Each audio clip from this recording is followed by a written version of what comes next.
So lost, and now they know now. We never slow down. I never thought now. I never thought now. These girls they come around. Don't love these hoes now. She love me for my sound. I'm posted in the clubs. I'm never coming down. Don't love these hoes now. I never thought now. I saw it on your face. You calling me the one. You said I never changed, but now that shit is done. We vibing to the beat. Your girl, she next to me. No place she'd rather be. It's kinda hard to see, and now they know me. She called me on the phone. She say she lonely. She won't leave me alone. She said, but baby boo, ain't fucking with you. You did that shit in 3. I did that shit in 2. So in love with you. Now you see my vision. Sorry for the wait. Had a midnight drifting. I never thought now. These girls they come around. Don't love these hoes now. She love me for my sound. I'm posted in the clubs. I'm never coming down. Don't love these hoes now. I never thought now. I saw it on your face. You calling me the one. You said I never changed, but now that shit is done. We vibing to the beat. Your girl, she next to me. No place she'd rather be. It's kinda hard to see, and now they know me. She called me on the phone. She say she lonely. She won't leave me alone. She said, but baby boo, ain't fucking with you. You did that shit in 3. I did that shit in 2. So in love with you.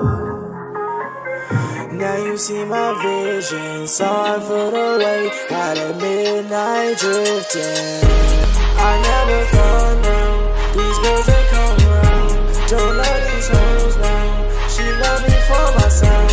I'm posted in the clubs. I'm never coming down. Don't love these hoes now. I never thought now. I saw it on your face. You calling me the one. You said I never changed, but now that shit is done. We vibing to the beat. Your girl, she next to me. No place she rather. Yes, guys, welcome back to the channel, back with another episode of the Arsenal All Out show. It is Monday, you know what that means. It's time to drop another one of these. And the last one, of course, before Christmas. And in this one today, well, we've got a lit panel lined up as we do every single week. And yeah, basically, Arsenal top at Christmas. We'll be delving into the Everton game as well as the Crystal Palace Carabao Cup game tomorrow and see whether Arsenal can actually progress to the semi-finals to face Chelsea. But yeah, of course, we're going to introduce the panel. Man like Thom Guard, welcome back, bro. Wow. How's it going? You good? I'll take Thom Guard, you know. Hi again, it's me. I hope everyone's doing well.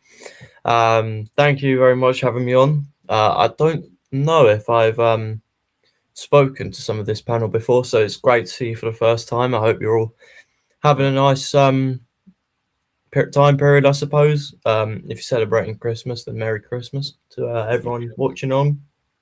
And yeah, I'm looking forward to this one, chatting about the Arsenal. You know, what's better, you know? Yeah. And obviously, AT, you missed the last show last week, I believe, didn't you? But you're back tonight. How you doing, bro? You good? I think you're on mute.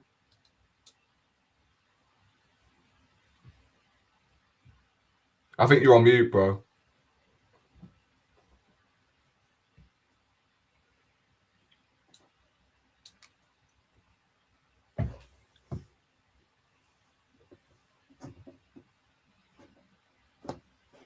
Nah, I still can't hear you, bro. Come back in and come back out.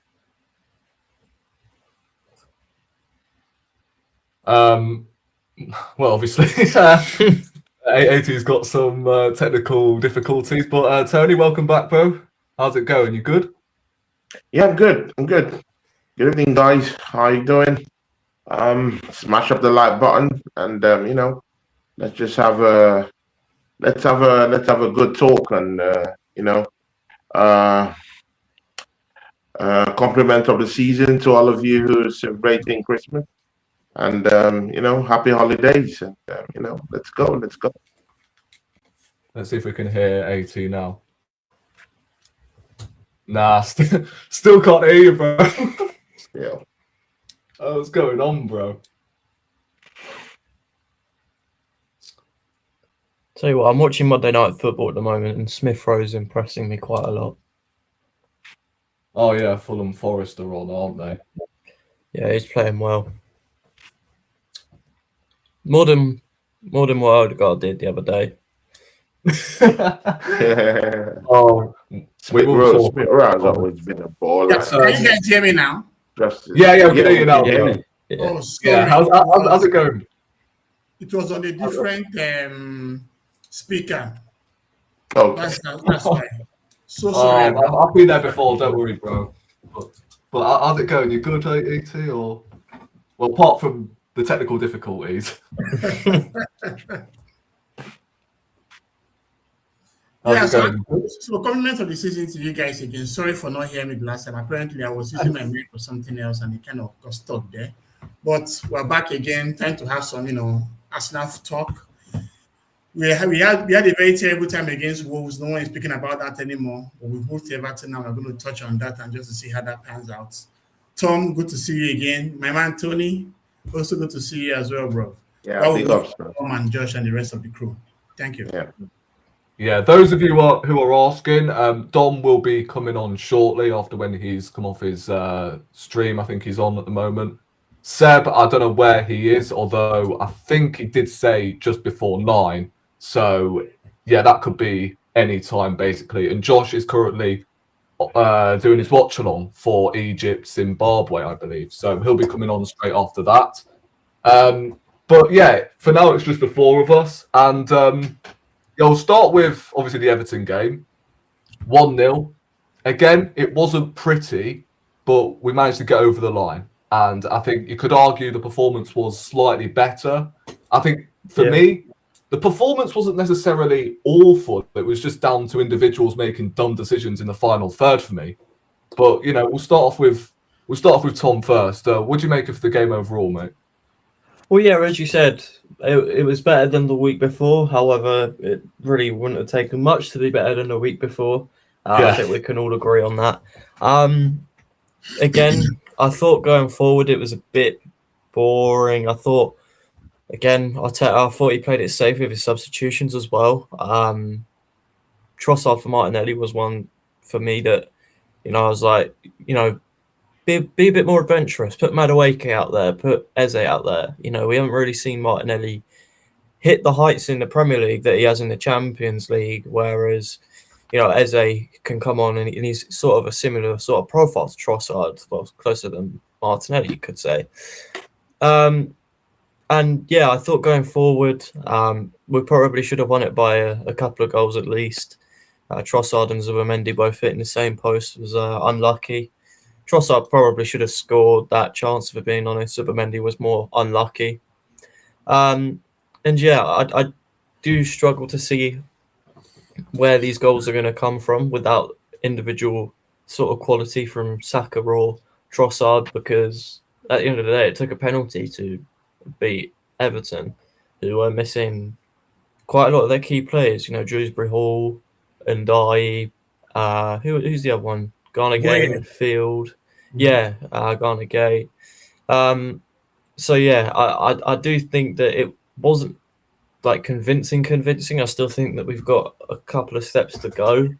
However, yeah, it was better than last time. I think that's the key takeaway from this. I thought Odegaard, as much as he probably was a little bit quiet, I don't think he was as bad as people want to make him out to be. And I think quickly on Gyokeres as well. Yeah, he scored the winning goal, and credit to him for that. However, I still think it was a little bit underwhelming. I thought, yes, there were times where you probably could have played a pass to him. But even with the service that he got, I thought he really struggled against Tarkowski and Michael Keane. And I thought every time he got the ball, we didn't really benefit from it at all. I think he kind of spent more time on the grass than he did on the ball, which for me is a concern. And it'll be interesting to see what happens over the next couple of weeks. You know, there's Rory. I think you said it the other day. There's shouts for Saka to be up front. Jesus is getting back into gear. You know, still got Mikel Merino, so it'll be interesting to see what happens. However, I'm gonna stay consistent with what I said on a show a couple of weeks ago now. I don't mind who plays up front as long as we give them time and a proper run out in the team, and they're picked on a consistent basis. So if that's Havertz when he's back, I don't mind. If it's Gyokeres over for the next few weeks and months, then yeah, that's cool. I don't mind, but we don't have to rotate up front because it's not going to help Gyokeres find form. And yeah, I think it will certainly unsettle some players. So yeah, if you want to see Gyokeres find form, hopefully it does come over time if you play him in games. You know, he has just come back from an injury, but we need to see improvements from him. Odegaard, I think, needs to take more risk in his game.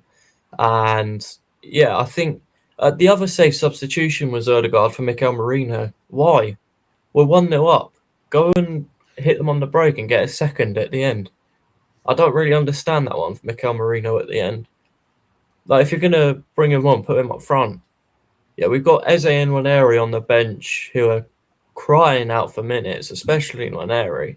If he doesn't play tomorrow, then I'd be going up to Mikel and asking for a loan in Windsor. Because I think the lack of minutes for Nwaneri will be not just a concern for the team because he can bring so much quality, but also for him because he, at such a young age, he's a player of such quality and he needs to showcase it. He needs to showcase it because he's definitely got the heights and the potential to be getting in England squads. And if he can show the quality that he's shown for Arsenal in the past on a regular basis, then I'm not saying in the World Cup, but in squads to come after that, then he'll be within a shout for sure. So yeah, I think those were the sort of key takeaways from the game. Yeah, that's pretty much it. Yeah, I partly agree with everything you've said there. We'll move to Tony next. Same question applies to you, bro. Basically, what do you make of the game and performance, players that stood out for you, all of that stuff, bro? Yeah, I mean, I heard Thom. But the thing, to just say, this past game against Everton was more better than the Wolves game. I mean, that's a bit of a stretch, to be very sincere with you. You know, because even with the Wolves game, we had superior ball possession. Same thing with the Everton game. We had, superior ball possession. By the end of the day, what wins you games is what you actually do with the ball and how you translate it into goals and into, moments of glory. But it still stands the same. Still seeing the same kind of football. I'm still seeing the same kind of drab, slow, very, very sluggish passes, lazy passes everywhere. And I mean, when you want to when you just want to kick it up a notch, you want to get the ball up there quite fast. Odegaard is slowing it up quite a bit. When you want your attacking midfielder to be out there pushing it, instead he's just slowing down the game. He's dropping down too deep yet again. I mean, that's always been part of his criticism, is always dropping down deep. I mean, when you're not, like defending for the ball, yeah. I mean, you should just, just quit that dropping down deep most of the time and just situate yourself around that area where you could actually pick those passes. Drab play for me, from Odegaard. he still needs to show me why Mikel Arteta has deemed it necessary to actually bench Eze for him. He hasn't really given me enough reasons to put him in, in that first 11. I still think he needs to work his way back up. Of course, we could say he's just coming back from injury and all of that. But again, it's high stakes, high rewards. That same day, I did a watch along with Manchester City versus West Ham, just to see the mentality. And to be very sincere with you, first goal came before 10 minutes. That shows the urgency, in what they're trying to do, And again, in the second half, kept on the pressure, kept piling up the pressure, on West Ham. And in the first 10 minutes of our own game, just drab, just boring to what? Seriously, people. That's another new dimension. At least we used to see goals, 2-3 goals once in a while, but right now we're just seeing drab play, boring play. It's not even good to watch again. Yeah, I could live with the win, Going to Everton is always a very, very big tax, Of course, I do know that. But I mean, yeah, when Everton, as a team is missing Ilman, Ilman Gaye, and they're also, missing Idrissa, Idrissa Gaye, and they're also missing Ilman Ndiaye. I mean, those are two top henchmen in the middle of the park. No protection for Mykolenko. You expect Arsenal to actually, run them ragged on the day, away or not, because most of the guys that make magic happen for them are totally out. Grealish was totally out of the game. It's not really like Grealish had a good game. He had a drab game. I still think that Gaye, Ndiaye, and Dewsbury Hall are still, the henchmen in that team for now, and they were all out, and we struggled to actually get anything, in the final third ticking for us. And again, people, for a few moments in that game, I did see Arsenal trying to, at least maybe the team members, trying to just look up balls, pause to Gyokeres, kind of like force feeding him with these passes. And to be very sincere with you, we did see it again. He's drab. He's one-dimensional right now. He hasn't really integrated with this team. Anyone who is saying otherwise, I mean, you're just saying that, out of the joys of him scoring the penalty. But I do see the bigger picture, for now. I really think that he should integrate with the team more. Should he be dropped? No, I don't think he should be dropped. I just think he should, I just think things should be switched up just a little bit. He struggled to find the ball on his own.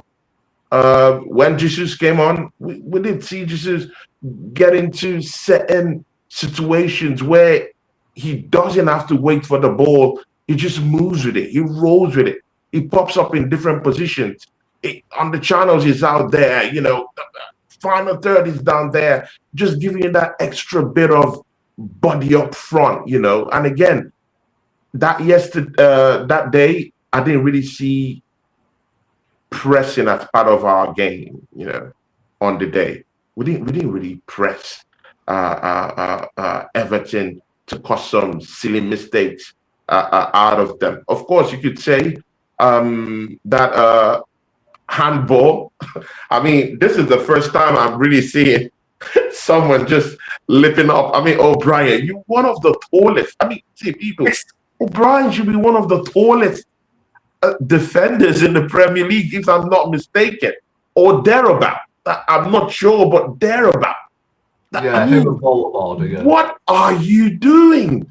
I mean, and the way he just, went for the ball, it was just so very, very funny, But again, Arsenal was gifted that one. Gyokeres, calm, cool, collected, hit the ball with so much venom. I mean, the goalkeeper followed it a little bit, but I think the ball was hit with so much venom and so much for someone who doesn't really have that confidence in front of goal. But he really did that one. The penalty was superb. Yeah, the penalty was superb and good thinking from Bukayo Saka and Martin Odegaard, the leadership group on the day, for at least giving it to Gyokeres just to boost up his confidence. Because I remember some time ago when we were playing against Brentford, I think that should be like 2 seasons ago or something like that, where Kai Havertz hasn't really hit the ground running. Yeah, he needed a goal or so to just boost up his confidence and I think it was Odegaard that actually gave him the ball. So it was just fair to just see the team just rally around Gyokeres, because unlike the talk going on out there, I don't believe he's a finished striker. I don't believe he's a fraud. I just think he's a victim of the system. So he needs time to acclimatize into the environment, into how we play. And if people are saying that we should change the way we play, I mean, are you saying we should change the system that has gotten us to the top of the league? Are you telling us to change the system that has gotten us to the top of Europe in world football? Are you telling me that we should change the system that has worked at keeping us in the EFL Cup? We're in all competitions and we don't need to necessarily change anything. I saw most of the players sending balls down to him, on the day. He didn't make use of any of those anyway. The defenders were bullying him everywhere. Keane, big, strong, 6 foot plus, bullied him around. Tarkowski, rough, physical. I mean,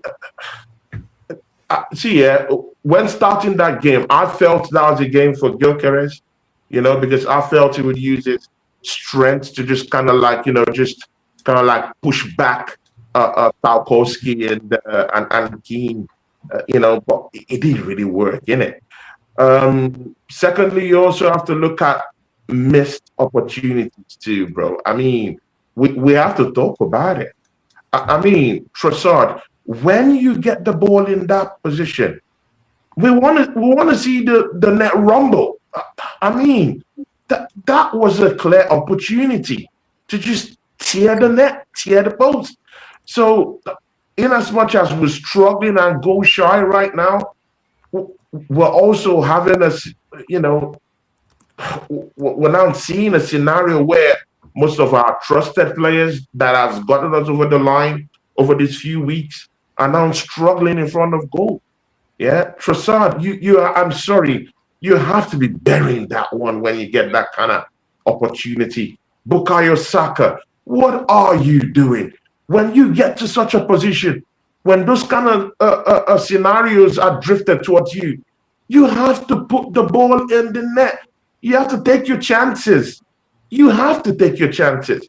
When I watched Haaland, in that West Ham game, scoring out of nothing, I expect my own forward players to actually do the same. Haaland could miss 101 chances in a game, but when he gets the one that he feels he, on a good day, he should just put him down there, he gets it in. Why not that kind of mentality? I think this is a mentality block now. I'm beginning to look at it as a mentality thing. Maybe not necessarily everything should be hanged on Mikel Arteta per se, but I think the players also, that's what I'm really seeing now. Because every time I blame Arteta, I'm thinking the players also have to take responsibility about what's really going on right now. When you're not scoring those goals, when you're not putting it at the back of the net, I don't think it's the manager that tells you not to put, that kind of near balls into the bro. You should be doing that. You should be scoring those goals. Yeah, because Saka, I mean, it was just, for me, it was an eyesore to just see that chance go away. You know, Zubimendi was also unlucky. He hit the post. I mean, we tried to engineer one or two things, going forward. On the day, not lucky. Sometimes you need your mentality to be hyper. You need your luck to be hyper. Thirdly, we defended properly. I didn't have any issues with our defending on the day. And again, I think maybe that's a testament to Everton not having that extra bit of quality up front. Better was trash. I mean, there was. Can anyone remember the name of the black dude that was leading the line for them? I mean, that guy was just trying to get penalties, bro. I mean, the guy was just trying to engineer something that wasn't really there. I'll be honest, it was Tony, just embarrassing, bro. It was embarrassing. People, I would say, as a football referee down here in Finland, and it is my second year plus reffing in the 4th division. See, yeah, on a good day, I would give that infringement of Saliba over that player. Yeah, I would give it as a penalty. By law, it's a penalty. It's a foul in the box. Yeah, he kicked his leg. Now, when you commit a foul, yeah, it doesn't matter whether you're facing the post, whether it's goal bound. It doesn't really matter. According to the rules, when there's a foul and it's a clear foul, you just have to give it. But on a good day, with a clear enemy, as a referee on a good day on that day, trust me, that would have been a pen. And again, it went to VAR, so it was just this close. We were very, very lucky. Those kind of silly kind of fouls, you just have to avoid them, innit? Because on a good day, could have been 1-1.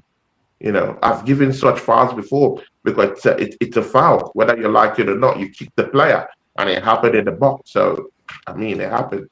We're so lucky. Sometimes you need this extra bit of luck anyway. When you're going through this game. So, we winning 1-0. I'm looking at it like this: 3 points in the bag. That's what you want when you go into a 41st ground like Everton, where we've been, embarrassed out of that, out of Goodison Park. Of course, it's the new stadium anyway, but not Goodison Park. But again, in Merseyside, yeah, we've always been disgraced out of those grounds. For the few periods we've been going down there. But for us to just go get the 3 points, that's something. I mean, a year ago, 2 years ago, they stifle our outlets like that. We don't get back. We don't win that game. We could concede a late equalizer to Everton. So mentally, maybe that would usher us into something different. And again, playing under pressure after Man City have already, dismantled West Ham and getting that win under pressure. I mean, when you check those things, yes, you could say, okay, 3 points in the bag, we'll move on and we'll live to fight another day. Because when Liverpool were winning games in such a lucky manner last season, what I was hearing from people and from some rival fans was, oh, Liverpool, a thing of champions, mentality of champions.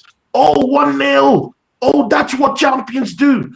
But I mean, now you see Arsenal going to a ground where they've not won for quite some time, and everyone is like, okay, it is what it is. Yeah, it is what it is. I mean, you could see the discrepancy in those narratives and in those accounts. But it is what it is. 3 points on the board. We'll move again. Hold on, just quickly, right? I'll let you speak. So I just want to sort of bring something up on what you said. You from what I thought, you guys might disagree, but it sounded like you were defending Gyokeres a lot there, but with the chances that he had. But then when you were speaking about Trossard and Saka, sort of like the tone sort of changed. So Why haven't you got those same sort of standards for Gyokeres? Why are you kind of giving him like the free card, the victim No, card? you can ask Rory. I've been, maybe you weren't hearing me quite well. The thing there, why it seems like I'm defending him in a way, is because I've heard some certain narratives that he's shit, he's a fraud. That's what I've been hearing, and I want to take that narrative away. I don't think he's a fraud. I don't think he's shit. I just think he's a victim of the system. Many players have been victims of the system, but there are times where you need to show, that you're a world-class striker and live up to that occasion and score some goals. What I just think is that right now he doesn't understand the system. He's so one-dimensional right now, and he's being bamboozled off the ball. And again, most of the teammates, I could say, yeah, they're not getting the ball across to him. But even in those scenarios where they got the ball across to him on the day, again, I didn't really see that extra bit of quality. So I just really think it's a systematic thing. He needs to understand the system. You can't tell me that someone who scored 100 and something goals for a season and a half is suddenly a fraud. I don't really think so. He's just a victim of the system. So as we've seen other strikers, with Arteta, who have literally struggled under this manager. Aubameyang struggled in the latter part of his years when he stayed here. Lacazette struggled as a striker. I mean, name the striker who struggled. Those two struggled because they were woeful in that final season. They were trash. Yeah, but at the same time, Thom, right? Aubameyang doesn't go from winning us the FA Cup to then the following season turning crap. Simultaneously, Aubameyang actually caught malaria that season. So, again, I refuse to believe after signing that contract, the hype around it, and then, in fact, he didn't even have a woeful season. He still bagged like 15 goals, I believe, in all competitions, something like that. Yeah, but not to his standard, though. Not to his standard, though. Aubameyang is a striker that gives you 20 goals. He's won the Golden Boot before. He's torn up league. He has torn up League On. He's played in different places. So he didn't really achieve what he should have achieved. Lacazette was almost a big flop, in this football club. Arteta had no way on how to use him. Try to use him through the wings, try to use him through the channel, try to align, drop down deep to actually get things going for him. And that's the same thing Gyokeres is doing time and time and time again. And it's not working. It's not working. So, I mean, it is what it is. I'm not defending anyone at all.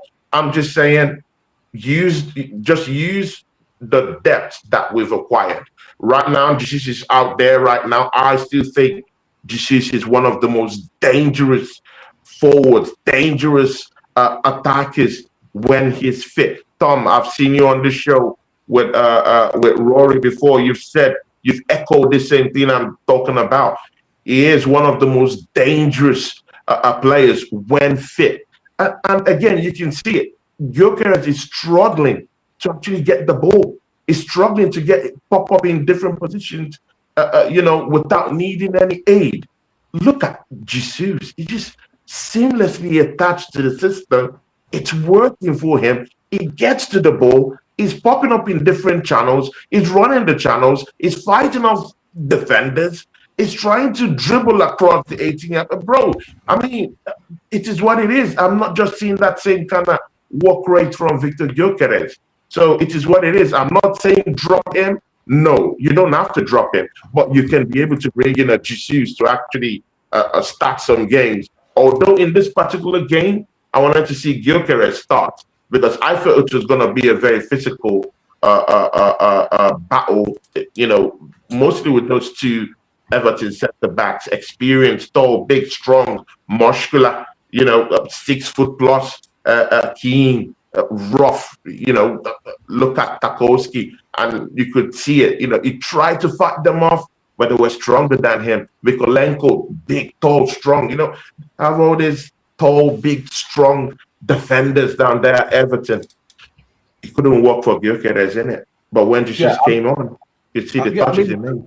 The last thing I'm going to ask, by the way, Tony, before we move on to AT and Dom at the bottom there, I remember you saying, right, at the start of your speech, that we don't need to change the system in order to get the best out of Gyokeres. And then you're saying, well, he needs to adapt. And which one is it, bro? Because adapt is not changing a system. Adapt is not changing a system. Pay attention to the grammar. When you change, do you know what it means to change a goddamn system? The system is working for us right now. We're winning games. We're top of the league. We're top of the Champions League. You said it was boring. That's and it wasn't convincing right now. You can't tweak it right now for him, because when you're tweaking a system, you also have to remember: is the system gonna work, or is it gonna flop? There's always a risk when you tweak the system. And you don't know if you're tweaking the system for someone who's not rightfully there yet in terms of his mentality, his confidence in front of goal. I'm not seeing any of those. So when you're trying to actually tweak the system for someone like that, it doesn't inspire confidence. Right now, I'll just go with what we're doing and try to bring him in to try to assimilate into the system. He hasn't assimilated into the system. Tony, would it be fair to say that what you mean by that, because I think if it is, it's very similar to where I'm at with Gyokeres, right, is that Arsenal won't and can't change the system mid-season, because generally it takes quite a long time to change a whole system. It's why Amorim went with what he had last season. And therefore, Gyokeres will need to adapt to that. But what you can do is make small tweaks to the system to try and bring out the best of it. Exactly. And I think that's probably what you're saying. It's certainly where I'm at. Is that what you mean? That Gyokeres needs to make. That's what I mean. But again, we should not force feed it. In the first 15 minutes of that game against Everton, I saw nearly up to 3-4 force feed passes going down to Gyokeres, and he did nothing with it. We could have engineered it through our outlets and still got something of a big advantage out of those situations. But we wasted it because we're trying to shoehorn him into that same system. It's not working. And again, people, see, this is the people, we're all Arsenal fans. That's why I like this thing, yeah. We're all Arsenal fans. People, I can't say this more often, yeah? We don't have the luxury, yeah, of losing out on this title yet again. First, second, third, not the fourth time, bro. Not the fourth time. We can't afford to do that, yeah? We have the big blue sharks, yeah, waiting in the lining. They're waiting at our backs, ready to tear us up, people. We can't be on the verge, yeah, of a very first battle with Man City to win this league, and we're changing the goddamn system for a player whose confidence levels isn't at the optimum just yet. I'm not having that. I'm not having that. We can get all around and do other things to try and help him out. I completely get that. But to say to change the whole system for him, bro, I mean, no. We can't do that. We need to win the league. We need to win it. We need to win it. Bro. Rory, unlike you, bro, I'm starving for a trophy, bro. I'm starving. I mean, when you bring up those kind of questions, it tweaks some PTSD tweak in my head. Yeah, I'm just like a soldier right now. Yeah, when you bring out those kind of situations, bro, it tweaks something in my head. I'm angry. I become angry because, bro, we've been doing streams. You know how it is, yeah. For how long will we keep losing this title year in, year out? I can't have it. We cannot be tweaking a system in the middle of a goddamn title challenge. We're not having it, bro. Saying to change the system. What we're hearing and what I've said, as far as I'm concerned, and what most of this fan base have been saying, is to tweak it slightly. Why do we bring in Gyokeres? To score goals, bro. Just really quickly on that, though, Rory. Tweaking the system isn't the same as changing the whole bloody system, and now we play this expansive brand of football. it's not like that. Just quickly on that though, Rory, you have actually seen a tweak to the system, by the way. When you look at it, I think the big issue right now is that Gyokeres. No, it's not that. Gyokeres. When you look at it, Arsenal actually have played the most through balls in the final third in the league this season, bar none. No side in the Premier League, which is different to last season because Havertz came short and then we looked to go sideways from there to create the space, right? So there has been that change from that point of view. And, the other thing as well is that Gyokeres has been targeted with his runs, the third most of any striker or forward in the Premier League this season. So Arsenal are changing the system. What it is right now is it's not quite working because it's not quite there. And I think that's where Gyokeres will need that little bit of time to adapt because this league is much tougher than Portugal. There is less space. And I think that's borne out by his, to use an NFL term, but his separation numbers. He is not getting the separation. He is, as a centre forward, the bottom for separation from defenders in the league. Now, I think that is partly as a result of the system. I think that is partly as a result of the way teams are playing against us. They play that low block. And I think it's also partly because he is struggling to adapt. But I do think, and while I get Tony's point about we haven't got time to let him adapt, we have no choice right now because Havertz and Jesus have been injured all season. But the pressure is now on him because we do have players coming back that can go into that number 9 role, which means if he doesn't start adapting and playing well, he's going to lose that spot. But I do think when I look at players struggling to come into this system, he's not alone. Several players have come in multiple positions and found it's taken them 6 months to get up to speed. So I'm still quite confident in him in the second half of the season. But those stats, I think, do tell me that we tweak the system. What I do think Arsenal can do, though, is get that ball faster to him, which I think is what they were trying to do against Everton. It didn't work, as Tony rightly points out. But I am actually relatively confident that this will come. And I think those numbers and what I'm seeing, you can kind of see where it's going to come to. But it does need to work because, to Tony's point, it can't stay like this forever. Yeah, you said something about faster. We're not getting our passes quicker. We're slowing it down. And when Odegaard is down there, he's slowing it more down. It's not even quick at all. Gyokeres was working with a system where it was tap, boom, quick, fast, boom. They've set the ball up top for him. Exactly. Look it up top, quick, fast breaks. At Arsenal, we're not even seeing that. It's all slowed down. It's been engineered. Odegaard has to swap his hair with his speed. He speaks on his hand and he has to swap his hair, make that turn, drop down. I mean, all these shenanigans here. It's not fast enough for the player. So, I mean, you also have to talk about the resources we also have that should actually send these passes down to Gyokeres. We don't have it. Sincerely, we don't. Bukayo Saka tried. If you guys watched yesterday, guys, please don't be angry here that I'm talking so much. But I mean, this thing hurts me. We saw Bukayo Saka, drifting from the right so many times on that Saturday, drifting away from the right-hand side, trying to drift into the middle. If you guys watch the match quite well, he did it like about 5-6 times. That's just to show on Gyokeres to find a way to pass the ball directly to Gyokeres, and it's not working. It's not working. It needs more time. And that time we don't have it. How do you know if it's not working when we don't try it? Bro, because I saw certain passes go to Gyokeres on the day, and he didn't do anything with it. Yes, he scored the penalty. I give that to him. That was a good one. But I mean, we sent lots of bro. I saw at least up to 3-4 passes go straight to him in the first 20 minutes, and he did nothing with it. I'm sorry, bro. And that was from a central defender. Saliba played more passes through to Gyokeres than Odegaard did throughout the whole game. So the thing is, you're on about Gyokeres and the fact, he needs to adapt to the system, etc., right? When, how hard is it? And this is not a system thing. I know you love this grammar, the term system. What is playing centrally got to do with changing the system? You know what, when you're tweaking, see, Arteta actually took the system for him on Saturday.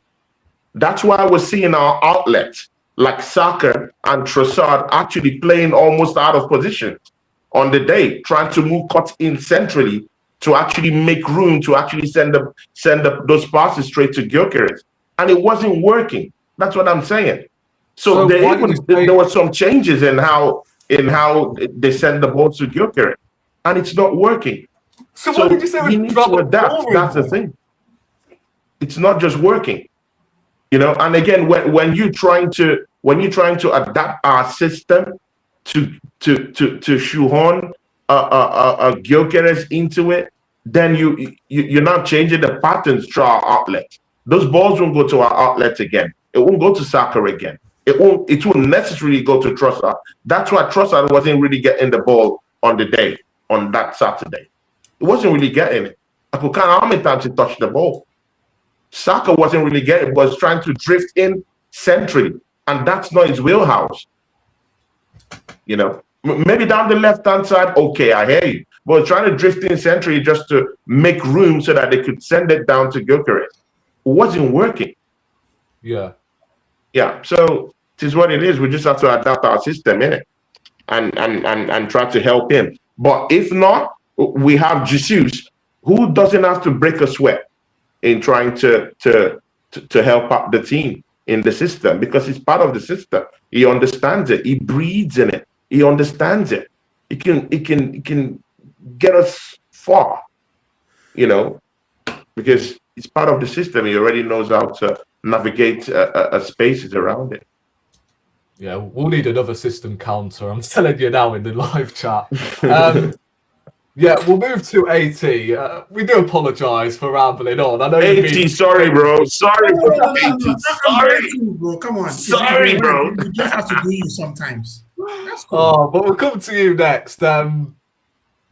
Obviously, I've seen a lot of your videos, and you've titled the last two of your match reactions, you know, performance of champions, etc. And I just want to ask you, like, how long, right, are we going to sit here and put up with these sort of performances where we're just about limping over the line? Have these performances started to, you know, be sustainable in your opinion, or like, can we afford to just keep playing like this? Because again, listen, 3 points is all that matters, but at the same time, no one can limp over a Premier League title. You just can't. But, you know, what do you make of the game overall, bro? Okay, so just to respond to what you just said, it's not sustainable. In our last 4 away games, after beating Burnley, we played against Sunderland, a game where we struggled a bit, right? Allowed them to get a goal from our former player, Ballard. Did very well in a quick burst to get 2 goals from Trossard and Saka. But towards the end, we lost control. You know, at that point in time when Eze was kind of tired, he needed to have brought in Norgard, but he brought in Mosquera, and we know how that panned out. A long ball into the box, game over. We drew 2-2. Our long-standing record of 8 clean sheets gone as well. All right, we go to the next game, which is against Chelsea. A game that we had a numerical advantage early enough. In as much as people are talking about how the game was, Arsenal should have done enough to win that game. But we actually considered to a set piece, managed to grab a goal and, you know, scrap towards the ending and took a 1-1 draw. Then we went to Villa Park and we were crap that day. We cannot even deny that. So you could see that after going to Villa Park, our next game was against Wolves, right? Yes. And you saw how we played against Wolves. We needed to create a reaction from the Villa Park game. I'm not talking about the Champions League, I'm talking about just in the Premier League, yeah? Now we played so terribly against Wolves, and everyone was talking about how the players were angry, they had some crappy meeting, and they were like, okay, against Everton, they're going to show that they're going to be better. But in all honesty, we were also crap against Everton. We were very lucky, as Tony rightly said, that that penalty wasn't given. Because if you remember, when Arsenal played Brighton, João Pedro and Saliba had the same situation, and that was given, and that game ended 1-1. Yeah, so did Gabriel Jesus, to be fair. Yeah. Last season, we had 14 draws, and we're leading in 9 games. Everton was one of the games we're leading, where Trossard scored initially and they equalized. So we can't continue playing this way, because it's very evident that, one, we're not creating enough chances, quality chances, and 2, what we managed to create, we still tend to miss some of them. Like, as Tony rightly said, Trossard had no business missing that. we had a very good attack at that point in time. Rice created the ball to Trossard, and he had the entire goal to aim at, but he hit the post. All well and good. At this point in time, we need to reset how we play. I think AJ needs to come back into the side. I'm very aligned with what Thom said. I don't like how Odegaard is dropping deep too much. If you remember, when Odegaard was injured, Zubimendi was averaging 70 to 80 touches per game, because once Raya or Gabriel or Saliba gets the ball, he gives to Zubimendi and he progresses the play immediately. Now Odegaard is coming so deep and he's taking the chances that Zubimendi is even supposed to have to create. Now Zubimendi is having like maybe 50 passes or 60 touches less than that, because Odegaard is meant to be the attacking midfielder to create. But he's so deep, trying to now progress the play, a job that Zubimendi was meant to be doing. And now we're losing so much in the central part because we have no easy to cook anymore in that spot.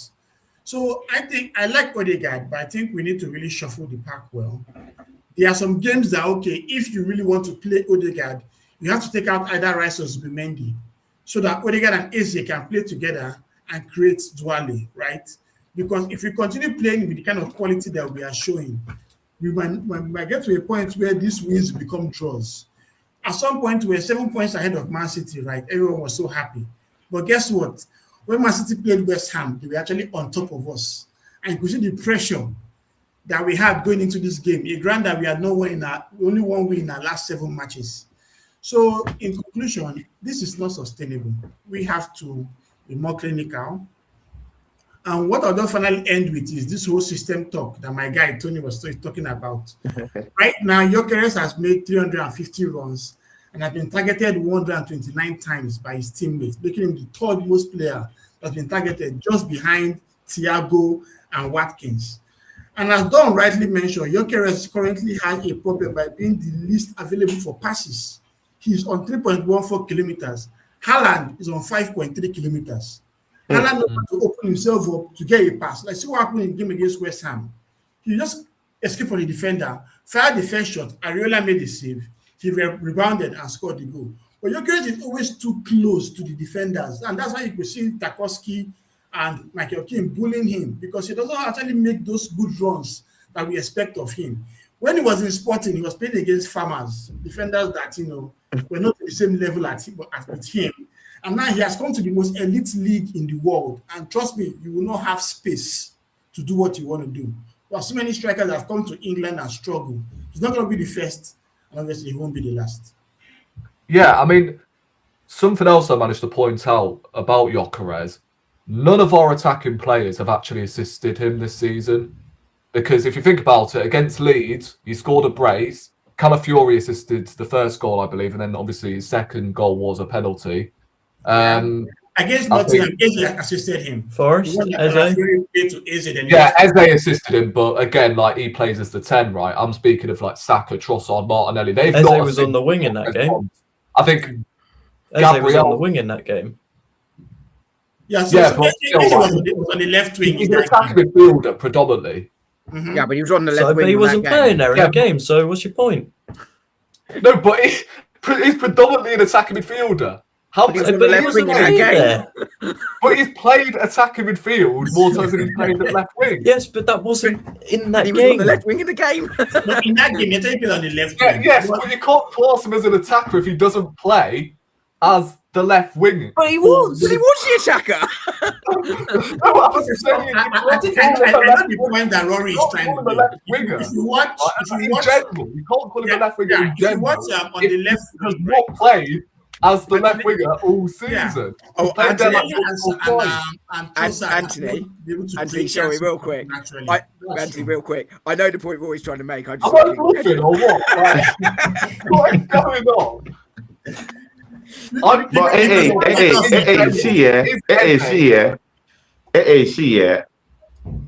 I mean, you've just said that thing about Gyokeres, about that Farmers League in Portugal. But again, I've seen Gyokeres, make a public showing of Otamendi. I've seen him make a public show of Carreras. After I did that to Carreras got a one-way ticket down to Real Madrid. I've seen him probably disgrace Pepe in that league. Yeah. So I mean, I've seen him do 41 nasty years, things to respected too, big bro. time defenders. Yeah. I've seen him do it to big time defenders. But as I was saying, I don't think Gabriel, it has to be the system. Has to be the Well, system. we should let Anthony finish his point. To be fair. Yeah, cool. Yeah, no. So go ahead. No, I've finished. I've finished. I'm just trying to tell you that, hey, because you said, hey, he played against farmers in Portugal. Yeah, I mean, it raised alarm bells because I've actually seen him do nasty things to big time defenders. I mean, I get you, Anthony, I've seen him do, damage to Manchester City in Europe. I saw what he did to Carreras down there in Portugal. These are great, good defenders. I'm just saying. Honest, right? Those are highlight reels, bro. Yeah, Those are highlight reels. He definitely did not sit down one night. We need to be objective here, right? It's only highlight reels. So yeah, we need to be very objective here. If you look at the Premier League, it's a very tactical league. The defenders are very fast. Like, they are very fast. True. That's why Erling Haaland is a robot. He's not on the same level with any other striker in the world. So for him to try the way he's doing in the Premier League, right? But when someone like Gyokeres came into the team, Arsenal has actually created chances for Gyokeres, but there are several times when he's not even in the same wavelength with his teammates. Let me give you a very quick case study. Arsenal-Liverpool. When Odegaard came on into the pitch, there was one reverse pass that he did that he expected his striker to go for it. Gyokeres was clueless on what to do. So there's always the story or narrative of he's trying to adapt, yada, yada. Haaland came to the Premier League from day one and just did his thing, right? We're not saying anybody's on Haaland's level, but right now, everyone is doing their best for Gyokeres. But he also has a part he needs to do as well. Because guess what? Once Kai Havertz comes back, Ateta's love child, that's the end, man. True. Because Havertz is actually delivering with results. When he came to the club, he was Xhaka's replacement, right? And he struggled as the left eight.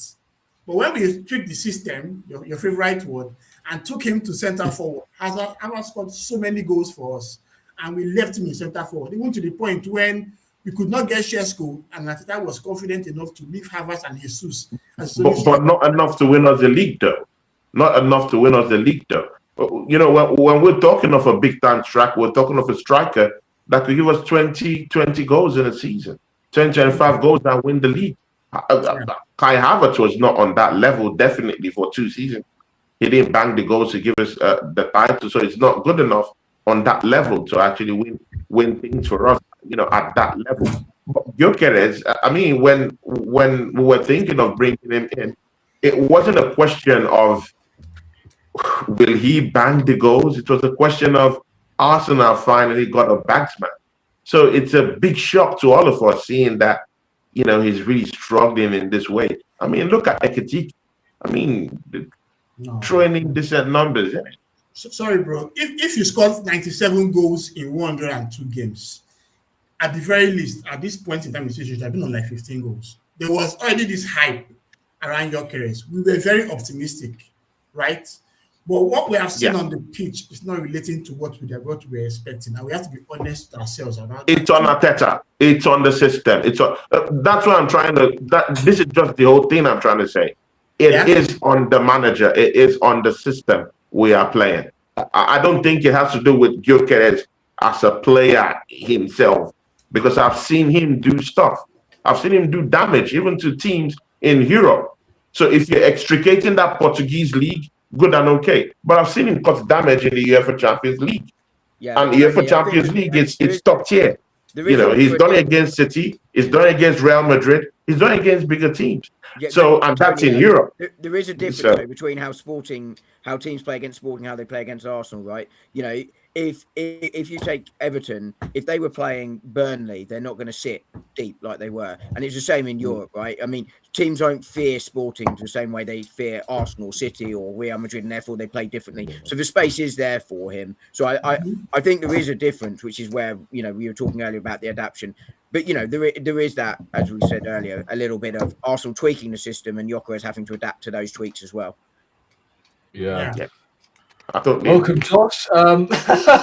Yeah, you've not really missed much apart from an entire debate. It's pretty much what this stream has been so far. Again, man. Oh my. Yeah, you got Tony flip flopping as usual. 1 minute he's saying, you know, it's the system, and then he's, you know, 1 minute he's saying it's crap. But, you know, I've never, Josh. No, that's a lie. That's not true, bro. That's blasphemy, bro. That's blasphemy, bro. That's not true. I've never said that. It's Tony's turn to call out. I've never said that. Tony's turn this week. I've never said that. It's just that I'm seeing people calling him a flop all of a sudden. I'm seeing people calling him, you know, a fraud, and I don't think it's necessarily true. Yeah, I agree it's with just that. the But you system. did say the system was dead, and then the next minute he was saying, "Oh no, we don't need to change the system to let him adapt to the team." You get what I'm saying? Bro, I've not said anything. I've not actually said anything about the system. I said don't distort the system. That's what I've said. Don't disrupt the system. Allow it to be as it is right now. We don't need to do anything right now because the city is chasing us right now. We don't have the time. We don't have the luck to do that at all. So just leave it. Yeah. But the only thing I'm trying to correct is people are saying is a fraud. People are saying, you know, he doesn't have it in him, and I don't think so. I think he has it. We have to direct the blame, yeah, to whom the blame should go to, and that's Arteta for bringing in a striker, and he can't use him to get goals for us. That's where the blame should go to. You have to do whatever you have to do in it, but again, the blame has to go to Arteta. It's him. Fairs. Josh, we'll go to you anyway regarding the Everton game at the weekend. Obviously, we've got the 3 points, but do you think it was better than last week? Because, like, I told you on your channel, obviously, that I think it was down to individuals making dumb decisions in the final third. And, you know, we stuffed out Everton for the large part, apart from the penalty incident. Everton, I don't remember them registering a single shot in that game, as far as I'm concerned. But, yeah, what'd you make of the game overall, bro? Yeah, firstly, big up everyone, man. Sorry for being an hour late as well. I was doing the AFCON game, but yeah. Nah, so you made me look on time, Josh. Yeah. Thom, you're usually at 30, man. I'm injured this week, so I was on the stream, so I was late as well. So no, but Thom, I thought you were suspended. No. Well, I was sent off. I was sent off. It's an injury, you know. But the ref didn't, injury. But I was sent off. But the ref didn't put it through because the striker said that I hadn't actually fouled him, so therefore he didn't put it through. There we go. Okay, cool. But I was sent off, and I would have been suspended. But that was last week. I would have been suspended for. 80's reaction killed me. Yeah, the Everton game, like, listen, very happy with the result, very happy with the 3 points. It's always a very tough place to go to away at not Goodison, it's a new stadium, isn't it now? So I keep calling it Goodison as well. Yeah, I keep getting you saying Goodison the whole time, but it's always been a very tough place to go to, and against David Moyes' teams as well. Like last season, both games we drew against them. Even when he's at West Ham, he always found a way to play against us, sort of thing. So it's always going to be a difficult game, under the lights as well. Like you saw before the game, they had that massive banner as well. Like their fans are fired up for it. Like, so it was going to be a tough game, and I get that they're missing some of their key players due to the AFCON. No Njai, no Garner Gay, no Dewsbury Hall. He was injured, and he's been playing very well for them this season. Obviously, Grealish was a bit doubtful, but he made the game in the end. And I thought like the first 20 minutes, it was, as we expected, really cagey. Everton had a clear game plan, there's the whole low block. And yeah, you are right. They didn't offer anything whatsoever going forward. And when they did, Ray had just dealt with it as he usually did. So shout out to him because he didn't really put the foot that wrong. one on Barry. Was it Barry? That he just did him in the penalty area. Yeah. Barry guy. That was a bad one, man. Yeah, that was crazy. Barry was class. That was crazy. He was, I guess, can you remember that Raya had his debut against Everton, right? And it was the same thing. We're just claiming crosses. Oh yeah, he did, didn't he? Was it? I didn't Yes. clock that. That was his first game for Arsenal. Yeah. What? Oh, yeah. Because Thrown away? Yeah. Yeah. And to fair the enough. same format. Everton kept launching balls up there, and he was just like bread and butter stuff to him. He had an amazing game as far as I'm concerned. Yeah, but And I'm really, yeah, I'm also happy with how the whole Ramsdale thing has gone down. With how Ramsdale is struggling in Newcastle as well. it's worked You know, out for the best, hasn't it? 80. Because if you remember, honest. Arsenal fans were really on Arteta's case. Hey, Ramsdale was our best keeper for the past 2 seasons. Yada. But the quality was really different, man. Like there's a calmness that Raya gives his teammates. When they pass the ball to him, he has that ability to just hold up to the ball, look around and distribute. Ramsdale was always very fidgety most of the time. And we actually saw that in the performances that he played as well. Yeah, no, so Yeah. no, I agree. Like, I think, as I said, first 20 was quite cagey, but we got the penalty. I was so happy that they gave it to Gyokeres as well, because I thought it'd be like Saka to take it, because he usually takes it for us, doesn't he? So I was very happy. Kind of reminded me like when we gave it to Havertz a few years ago against Bournemouth, you know, when we beat them 4-0. I mean, not really, because, you know, Havertz was given a penalty when we were 3-0 up already, whereas that was at 0-0. Yeah, but yeah, true. Same, But same, Yeah, same reason but behind it. the same thing to build they- confidence. yeah, Same- exactly that. Yeah, Yeah, I guess. They knew because Saka's the actual penalty taker. Like he was always going to take them, but they knew he was struggling, man. So I was happy that he actually got it. And this film Gyokeres, man, he's so good at them, man. He's so good at taking his penalties. Like at Sporting, bro, the power he puts in you know, in behind those. Even against a keeper like Pickford, yeah.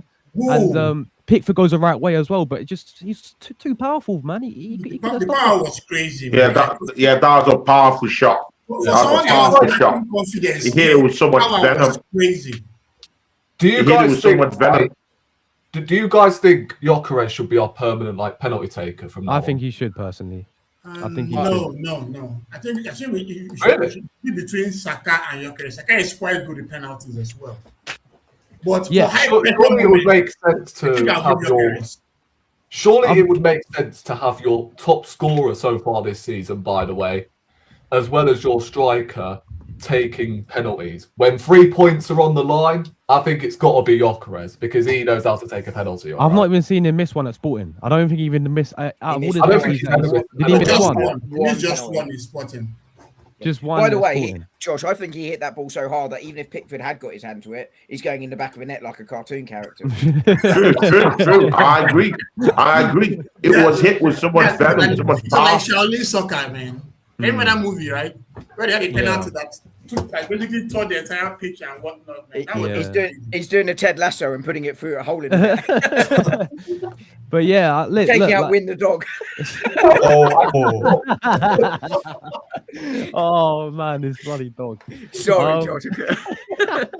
Oh my days. But yeah, like, I mean, buzzing for him, and I know he said it like when he first scored his goal, but hopefully this does give him that kick on now, and give them that confidence. But I thought even his overall play at times was decent. You know, I remember when Saliba was the only real one. I actually remember him playing a direct pass into him. You know, and that's Saliba, our centre back. Oh, He played him through. Yeah. That was a good move. Yeah, I remember. He played him through, and then I think he was up against. That's the thing about Gyokeres. I said it when me and Tony did the show, previewing the game. It was going to be challenging because he's up against shit. Sorry for my language, but shit houses in Tarkowski. Yeah, he's built different, mate. And Keane was there as well. Two big, rough centre backs, and we're not Everton a physical side as well. So I think the negative for me is like I would have kept him on personally for a bit longer than he did, in my opinion. Yeah. He took him off. Yeah, at 60, okay, but Josh, I have a question for you. Yeah, go on. Gyokeres trains with Gabriel and Saliba. Sorry, before you continue with that, Josh, you also have to remember that Gyokeres is just coming back from an injury. We also have to be very careful with his fitness levels too. So keeping him on for about 90 minutes, it's not desirable. You have to also give him time to also rest it too. He's just coming back from a long month long injury. Same thing with Noni Madueke. People want to see Noni Madueke into the game every time, man. It's not going to be possible. We have to manage the fitness levels of this team. We're dropping like flies. Benjamin White just went a month. Why does Saka play 90 minutes then? Timber might be next. We have to be very careful. Tony, why did Saka play 90 minutes then? I don't know. Saka is built to play 90 minutes. It's what he's been doing at the football club. That's why he got grade 3 hamstring, mate. Yeah, for 4 months. I mean, I get it, but again, it's the manager, innit? He told both of them. It's not me. I'm not the manager. It's your the manager, innit?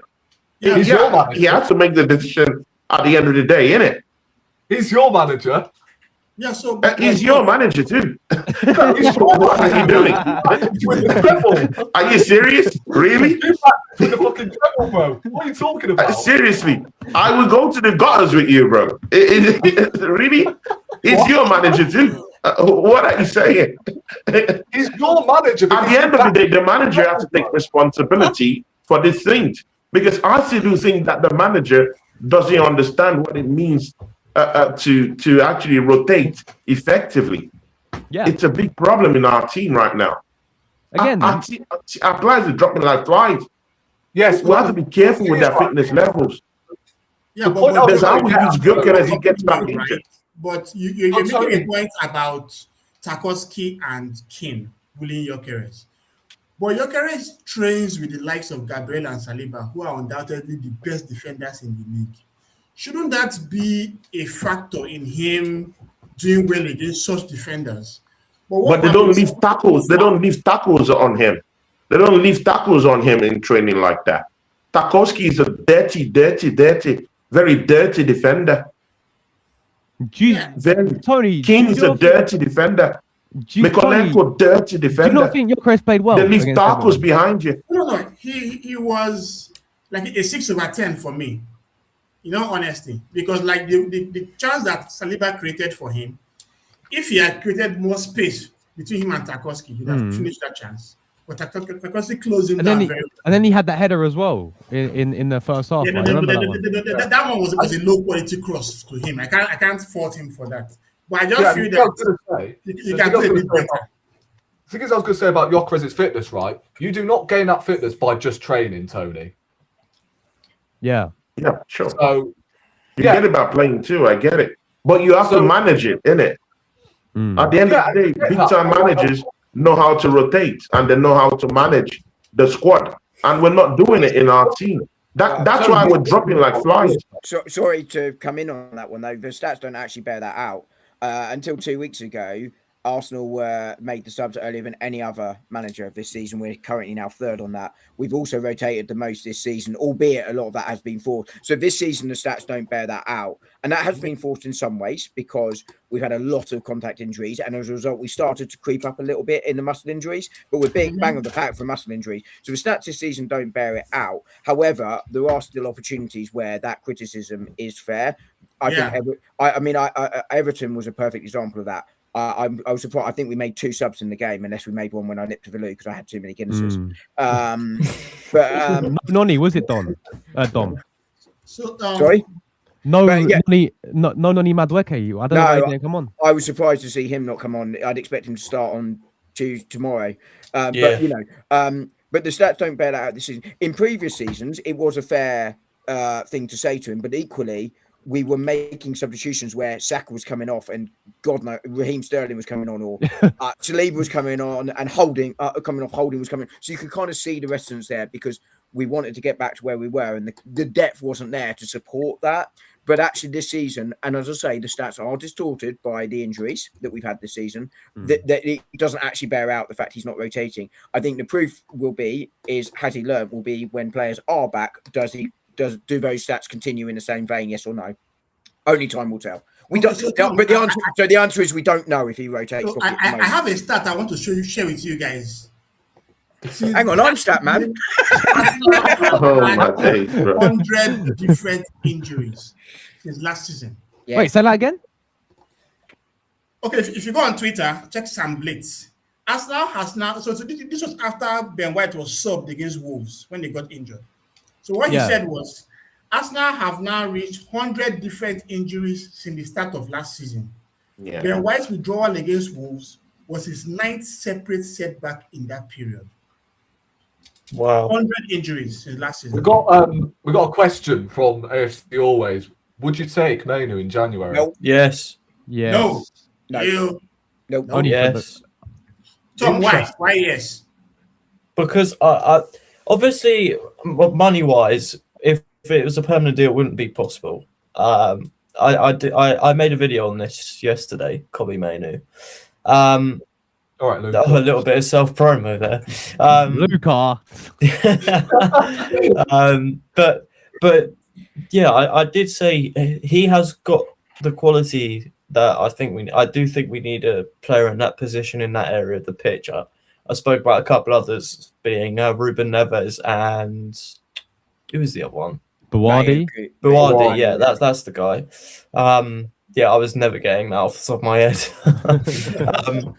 And yeah, I do think Kobe Mainu is someone who we should be looking at in January, because if Chelsea are in the conversation, then why on Arsenal?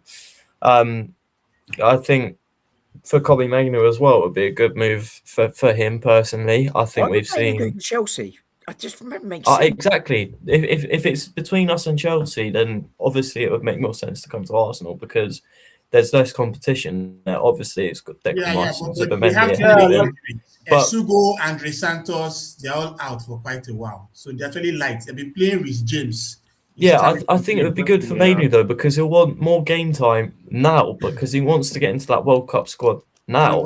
Well, he's young, and there's so much time in the future for him to make the World Cup squad. Sorry, no, it's okay. Go on. Nwaneri, Lewis Kelly, Mainu, their time would come, right? Thomas Tuchel is under some pressure to do well for England in this coming World Cup, and he needs to take his best players. Mainu had a good run of games under Erik ten Hag, but right now you are behind Casemiro and Ugarte, two has-beens. That tells more on him as a footballer. Yeah, but can we not just agree that he's better than those two players, though? He's meant to be better, but for some reason, why doesn't he play? The manager don't rate him. Yeah, exactly. Yeah, and Rory, and I'm sorry if your manager isn't rating you at Manchester United. I don't want to see you at Arsenal. I mean, see, enough of this garbage dump from all these other teams here. Let's just go and do the business outside. Nwaneri's the same. He's not been trusted under Arteta, but he's still a good player. Scout, do good business, and get them in. I don't want Maino. I don't think is that ilk. That Arsenal would want or something. I don't just see him as an Arsenal player. But what I will say, I don't see him as an Arsenal player. I mean, I was going to say, right. I was going to ask Thom this. You said earlier that Mainu's going to want to get into that England squad, and he's not going to fancy his chances if he was going to stay at Man United. However, if he was going to come to Arsenal, do you think he will get that same playing time? Okay. Because Zubimendi and Rice will play ahead of him. Yes, obviously he's not going to play, bro. He's going to be on the bench. Tony, you're the same. You literally said earlier that we need to manage our squad, and we are not doing that in midfield because we haven't got the players there. So Kobe Mainu comes in for that. Abu Didi. Abu Didi. That's what I'm talking about. I mean, I've seen that guy. I mean, it's perfect, bro. Abu Didi. Also, how about that, bro? No, let me finish. Please let me finish. Abu Didi. No, bro. Please. Abu Didi. I don't want Maino, bro. I don't want him, bro. Tony, I don't want him, bro. Tony, I don't want any player that's kissed the Man United fans. Tony, we got you. Don't want Mainu. Tom, go on. Yes, right. Thank you. We need to manage our squad. We haven't got the midfield numbers for that. Kobe Mainu comes in for that, and we all said the same thing about Madueke. Would he get the game time? Well, obviously, against Everton, he didn't, and we're all making the argument that he should. But I think it's very clear to see that he's at least in contention for Thomas Tuchel's World Cup squad because of the performance that he has put in so far. Kobe Mainu is looking for that. Would he get that at Arsenal? It's the same for Madueke. He probably would. Another thing that I'm going to say is Marcus Rashford, Jadon Sancho. Look at them when they left Manchester United on loan. I mean, the reason. Let's be honest, right? Look at Sancho now. Yeah, but look at him when he was at Dortmund. Look at Rashford when he was at Barcelona. No, but the thing is, look at Rashford when he was at Villa. I think the thing to me about Rashford didn't really rip up any trees at Villa, and Sancho, that was a couple seasons back, wasn't it? Yes, but we're not asking Kobe Mainu to come in and rip up trees. We're asking him to come in and when called upon, do a job and have the quality to do that. And I think he's the kind of player that can. I get it. I'm not against it, but like the fact you said he's pretty much got a chance of being in the England squad if he was at Arsenal than he was at Man United. I don't get that because we'll play Zubimendi and Declan Rice anyway. So I don't know. But we need to manage the squad. Yeah, I know. We can't do that at the moment.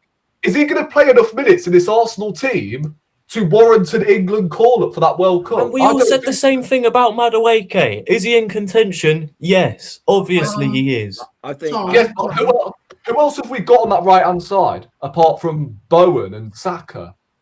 Madueke. Foden? Foden isn't a right winger, let's be honest. He's played there for England. We're all bashing Southgate for playing him out wide, for God's sake. So I don't want to hear the fact he's a bloody winger. I think he was being bashed for playing him out on the left, to be fair. But I think the thing on Kobbie Mainoo, right, I think Thom identifies the right area. If we're going to get someone in January, I think some depth in central midfield is probably the area, right?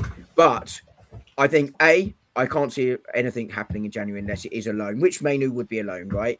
Because of finance aren't there. But the reason I don't want Mainoo isn't because of his ability. I don't think he's a starter at Arsenal or anything like that. He'd be a squad player. And therefore, I'm not sure why he leaves United. Well, I know why he leaves United because he's fallen out with the manager. He's not playing there at all. But to Arsenal, if he really wants to play in the England side, he needs to go to Fulham or Brentford or somewhere where he's going to play. Yeah, I agree. Yeah, I agree. Completely agree. But I don't want him at Arsenal because I think he's a decent player. I really do. If he's in at Arsenal, I'm not. As a player, I'm not against it, right? But I think Moreno and Norgard will get more minutes in there over the course of the season anyway. But secondly, the reason I don't want Kobbie Mainoo has nothing to do with his on-field. It's the off-field antics and noise he brings. Arsenal do not need that. He's not going to get. He's not going to get significant minutes in there because he'll rotate around. Rice and Zubimendi will be the starters. Tom is right that all needs to be simplified. But Moreno and Norgard understand the system. Central midfield is. Sorry, real quick. One of the most difficult areas to understand in the Arteta system. Mainoo doesn't have time to get up to speed with that. And therefore, I think the worry is after a month, he again has the same antics he's got at United, and Arsenal don't need that, and that's why I don't want Kobbie Mainoo. Yeah, I mean, let me ask you this then, because I know you like to speak. Rory, just one quick one, please. Sorry. Go on. The last England team that Tuchel brought up, right? See the central midfielders he used: Rice, Wharton, who is in Crystal Palace, Bellingham, Anderson in Nottingham Forest, Scott, Henderson, then Foden. Mainoo can't get ahead of any of those lads, man. Not right now. He get ahead of Jordan Henderson. Are we forgetting that he started in the European Championships final? Yeah, he did. He did, but no one's forgetting that. But right now, but that's under Southgate, not Tuchel. He's a different manager. Yeah, but that's only because Mainoo's not been playing, though. Yeah, exactly. And if you remember, prior to that time, he was playing regularly for Manchester United. But he doesn't play anymore. Yeah, and I was going to ask a question, right, Dom? I know you like to speak from Arteta's perspective, but this is a question fired back at you. Would you rather see Norgard and Marino, or Norgard or Marino, or would you rather see Mainoo come in for one of Zubimendi or Declan Rice? From your perspective, not from Arteta's perspective or anything like that. From my perspective, mid-season, I'd stick with what I had. If this was the summer, then I would certainly not be against Kobbie Mainoo. The problem I have is, and the reason I wouldn't do it in January is because that midfield is so difficult to learn. We've heard Declan Rice talk about, Thomas Partey talk about it, but actually he doesn't have time to learn the system. I think Christian Norgard is a really smart signing from the point of view of what he brings off the field.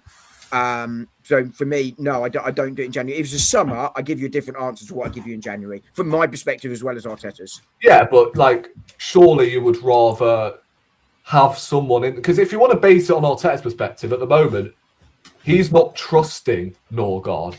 Well, I think that's exactly why, from my perspective, I don't do it in January, because I think the trust in Norgard is because of how complicated that system is and how he wants him to get in there. I think Norgard's minutes will increase in the second half of the season. I really do. I think Moreno will be the first go-to, but I think from my perspective, when I look at it, if I was manager right now playing the same system, I took over from Arteta tomorrow and I played the same system just for argument's sake, Mainu, I don't think gets up to speed quickly. He's hardly played at all. He's not trained with the team at all, and that's why. But as I say, in the summer, I give you a different answer, which would be I'd have Kobe Mainu. But I still really do worry about his attitude. And so, from a playing perspective, I take him. I don't like Mainu's attitude. I am worried about that attitude, and therefore, what about his attitude? I don't think there's anything wrong with his attitude. Oh, look at the antics he brings. It's a noise he brings. No, come on, man. Come on. Are you telling me he didn't put his brother up to that? Yeah. I was going to say about the brother thing. But like, Mainu. Those are his brother's antics. I don't think he told him. And he did it without Mainu's permission. Yeah, I don't know. No, really. It's good to see you guys, yeah. Talk about all these things, yeah. And you've totally forgotten that you have Mikel Arteta at the helms of affairs there. People, you guys are just making your own decisions. Arteta is a different manager. He doesn't like revolution. Any discerning tongue, he doesn't like it. Revolution. Any discerning tongue, he hates it. In fact, that's a big honor for him. He's not going to accept Maino, bro. And even if Maino comes in, he's not going to get playing time. Bro, we have Waneri. He doesn't even trust on those kind of players. He's not going to use it. So we can waffle as much as we like down here talking about this Maino. Bro, he's not, even if he comes in, man will not get 2 games in 2 months, bro. That's the point. I can assure you of that. You have squad depth in that midfield position because I think that's where we are short. That's the point. You're telling me, Tony, and I'll also say, he can't even play. Hold on. Would you rather see Norgard and Marino in the midfield, or would you rather see Kobe Mainu? From your perspective, that's always the problem. We are always looking at it from our own perspective. You have to look at it from the manager's perspective, though, because he's the one that's going to use the player, not you. Not you. So no matter how I say, hey, I want Maino to come in, bro, it's not going to make it true. It's not going to make it true. It's not going to make those dreams come true. Because Arteta is still at the helms of affairs. He's never going to put him on. He's never going to put... But, bro, look at Doman. Doman was one of our best players in preseason. How many times did he even play? Maino is not, if he's looking for game time, he's not going to find him here. And Arteta does, I've told you, Arteta does not like players like that. Mostly players that have a thing or two to do with their outfield antics. It doesn't. Tony, in your opinion, would you rather see Norgard or Marino in midfield or Kobe Mainu? That's the question I'm trying to get at.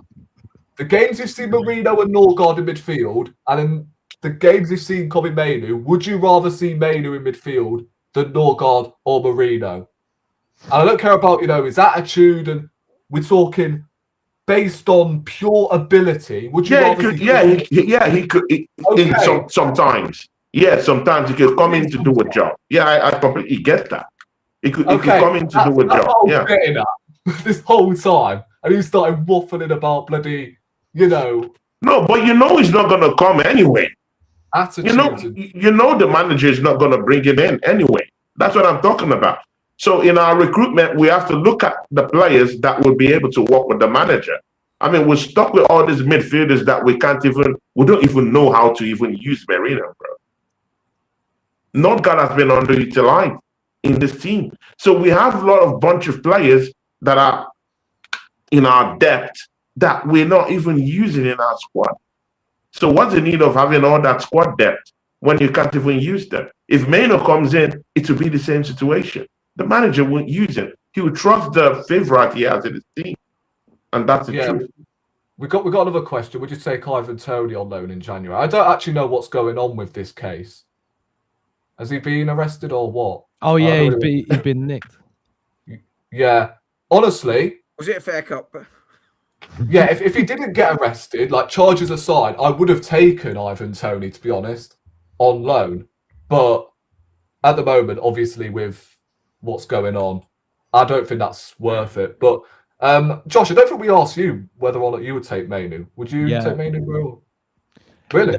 Depending on the deal, like obviously you've got to look at if it's like a loan deal, something like that. I don't see why not. We need cover there, as you lot have been saying, man. Like we desperately need cover there, and I think I look at Mainu. I know he's not been playing at Man United whatsoever. You know, something's going on with clearly the manager don't rate him at United, but as I think AT pointed out, under Ten Hag, this guy looks a promising player. So I wouldn't be against signing him. Like he wouldn't be like the main option. I like the idea of getting someone younger to come in there, you know, like that Buwadi guy from Lille. But for a loan deal, man, if it is going to be a loan deal, I don't see the big issue with it. I know there's all that stuff going on, what Don rightly pointed out about his brother Finn that we saw the other day. And he's sort of all over the place right now at Man United. But I just think we desperately need cover there, man. It's quite clear that's a position that we've got to go in January and you know, rectify, because whether Rice play all these minutes as he deserves to, because he's one of our key players. Then you got Zubi alongside him, and quite clearly, you know, Norgard's not getting that trust there. I don't know if he'll play tomorrow. I think we'll talk about it a bit later on. So I just think that's a gap still in this team where we need, and I think Mainu could come in and you know, do a job if he's needed. Like he's not gonna play week in week out, you know, but I think he'd rather come to Arsenal than in the situation that he's in right now, to be fair, at Man United. I think he'd rather play for me on a Monday night than being. Yeah, mate. Yeah, exactly. Yeah. You know, Dom at centre back, mate. Him in midfield. But to your point, though, you know, we do need defenders, to be fair. All of them are injured. So am I. Is he your dream signing? Is your dream signing? No. But it's January. You very rarely, you know, exactly. The likes of the Georgian guy that went from Napoli to Paris Saint-Germain that I can never say the name of. That doesn't. Yeah, him. That doesn't. That doesn't happen most it don't, you know, very often. That's an exception rather than rule. And you see, and the way our Arsenal, and I know we've got different directs now, but the way how we sort of act in January transfer windows, it's not often that we go. It's not the busiest, is it, for us really? Yeah. It's also just there's no money left either. Let's be honest. Tim Lewis. The reason he was against Eze wasn't the player; it was we are right on the European rules. So there's unless an exit happens, and that, you know, again, it's just not the season for that to happen. You know, there isn't the money there to bring that one in. So it would be loan signings, which is where the likes of Mainu is more realistic than others. As I say, my issue isn't the player; my issue is the circus. Yeah, no. I do hear it, to be fair, man. But okay. But again, we're talking about Maino. I still think that that squad depth. I still think that is sincerely. I still think that's about Maino, are we? Yeah, I mean, generally, I'm thinking of why not going to bring in a left winger. I mean, we have priority areas in this team that we have to think about. Yeah, Tony, how about that left-hand side? Let's have someone else come in. Do you really think we're gonna sign a left winger? Semenyo. How about drop 100 million? How about drop 100 million? Where on his head? He has a 65. Go drop 75. Bit the competition. Tony, Martinelli. 75. Or Trossard, competition, bro. Bring in Semenyo. Let's win the league. Tony, Martinelli. We already have in this Kopimeno thing we're talking about. We already have Zubimendi. We have options down there, so we have options at left wing. We have more options at left wing and wait till the midfield. Summer. Yeah, exactly. We have more options at left wing than we do in midfield. Sorry, bro. There's reality and there's football manager. You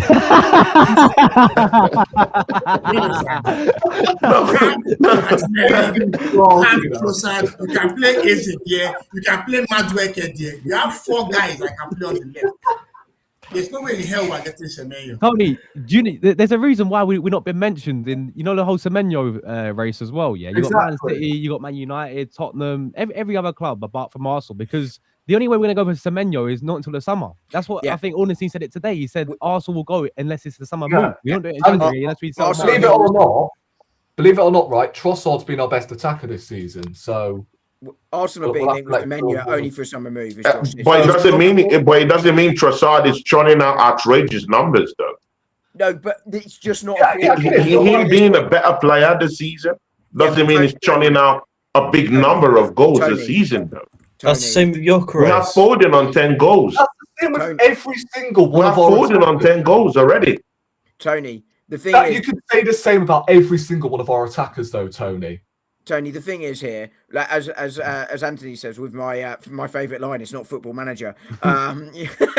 It's not affordable. That it just isn't affordable right now. You're looking at loan option in the summer. Yeah, you might want to move one on to make that happen, but there are 4 or 5 options out there on that left hand side. It's not going to happen. If anything happens in this window, it's a loan option. And as Josh just rightly said, Ornstein basically saying that the only way that's possible for Semenya is if Semenya is happy to stay at Bournemouth till the summer. It's just not affordable for Arsenal. Again, let's don't act as if these things don't happen in football. I mean, we brought in Nkape on loan to buy him, in the next transfer window. I mean, these things happen. It's business. It's football business. You can make it happen. How? It doesn't matter. You can make it happen. What? Nkape was brought on loan. No. Nkape was brought on loan. Yeah, but for Semenyo. They're not going to let Semenyo Wait. Who told you we can't bring him on loan, but pay maximum fee in the next transfer window? It's possible, bro. It's possible. You can do it. Oh, sorry. I was distracted by that pig that flew past the window. No, you're not going to let Semenyo go on loan. Come on, in January. That is if try to understand what I'm saying. There was an argument. Thom brought something different. He was saying, hey, what Arsenal might likely want to do might be a loan deal. Sometimes listen, bro. That's what he was trying to say. That Arsenal might just only afford a loan deal. And I was like saying, hey, you know what? Yeah, we've done that same thing with the Nkape deal. Nkape is here on loan. But for us to pay about 50-something million pounds later. So we can still even do that Semenya deal. It's possible. Even on loan. Tony, it's just... Tony, if we actually turn off career mode, right? Listen. When have we ever done that with an attacker? Please tell me. If we're being realistic. Sorry, bro, that's market opportunity. It's market, bro. There's recruitment, there's market opportunity. That's market opportunity, bro. You can't afford to allow the best of the best players go to our rivals. That's what I'm talking about. But I think the reality here is, right? Sorry, real quick, Roy. The reality here, right, is Nkape was alone in the summer, right? Because Bayer Leverkusen had an agreement with him that he was going to go if a big club like that came in. They had blade placements lined up, and the market was able for them to do that. Semenya is everything, not everything. I'm being really disingenuous to Bournemouth, but is the main guy at Bournemouth. Bournemouth are not going to get that quality in January to replace him, and therefore they're not going to go. So what Semenya will need to do, Semenya knows he's got options, right? I don't think Semenya is against staying at Bournemouth in January. He will have options. He'll be speaking to City, United, Spurs, Arsenal, Chelsea, Liverpool, right? I think Chelsea are the only ones not linked with Chelsea. Anyway, it doesn't matter, right? And he will make the decision. Now, if he thinks Liverpool is the best option and Liverpool can do it now, he's going to go there. If he thinks it's Arsenal, it's going to be in the summer. I cannot see any world where a Semenya deal is on loan is realistic in January from a Bournemouth perspective. If Bournemouth say yeah, then of course Arsenal will try and do it. But again, I just don't think it's realistic. I think it's for the land of rainbows and fairies. Yeah. No, I mean, I hear you. I mean, I only said that because you said that we can't afford, full-time deals or something like that. We can only go on the loan. So that's why, I brought that up, because we also have a player that came on loan. So, but again, it is what it is. I still do think we still need to fortify our attack either way. We're not scoring goals. We are not scoring goals. You're on mute again, by the way, AT. We've had to rely on other teams scoring for us and relying on a penalty, in back-to-back games. So we Well, still do need to fortify our attack. Either way. They still count, and we still scored the second most goals in the league. And I agree with you; it's not firing right now, but it's not that we're not scoring goals. But the stats doesn't paint the whole picture, though. I mean, we can throw the stats here and there, but it doesn't paint the whole picture. No, I wasn't Maybe saying it's it a wasn't. system thing. I wasn't saying it wasn't. I'm just saying we're not totally here. Like we're not total flops in attack, and I just don't think Semenyo on loan is realistic. I just really don't. No, I hear you for that. Completely hear you for that. And furthermore, right, do you think Arteta will actually get the best out of Semenyo? Yes or no? Yes, but AT was going to come in. I think he was on mute. again, yeah. Hey, your microphone's bugging, bro. Can you guys hear me now? Yeah, Thom. Yeah, so at some point, you guys were all freezing and stuff, so I had to go out and come back in. So basically, what I was trying to remind them was that the Hincapié deal was just like Raya. We need to balance our books here. I already have the alignment with the club that at the end of the campaign, we're going to pay that money. So it's just like a loan deal, but it's actually like a sale, in all honesty. Yeah, exactly. And as I was just saying, while you were sort of having issues, that Bayer Leverkusen had the agreement he was going to go. They had replacements lined up ready for him, and all that thing needs to happen. And it's so much harder to do in January, which is why I think there's a difference between Hincapié / Kivior and that realistically happening in January. Yeah, but my question: how did Bournemouth have such a useless clause that would just appear in January for the entire world? It was the only way to get him to sign a new deal, I think. Oh, makes sense. By the way, Rory, do you want my Everton reaction?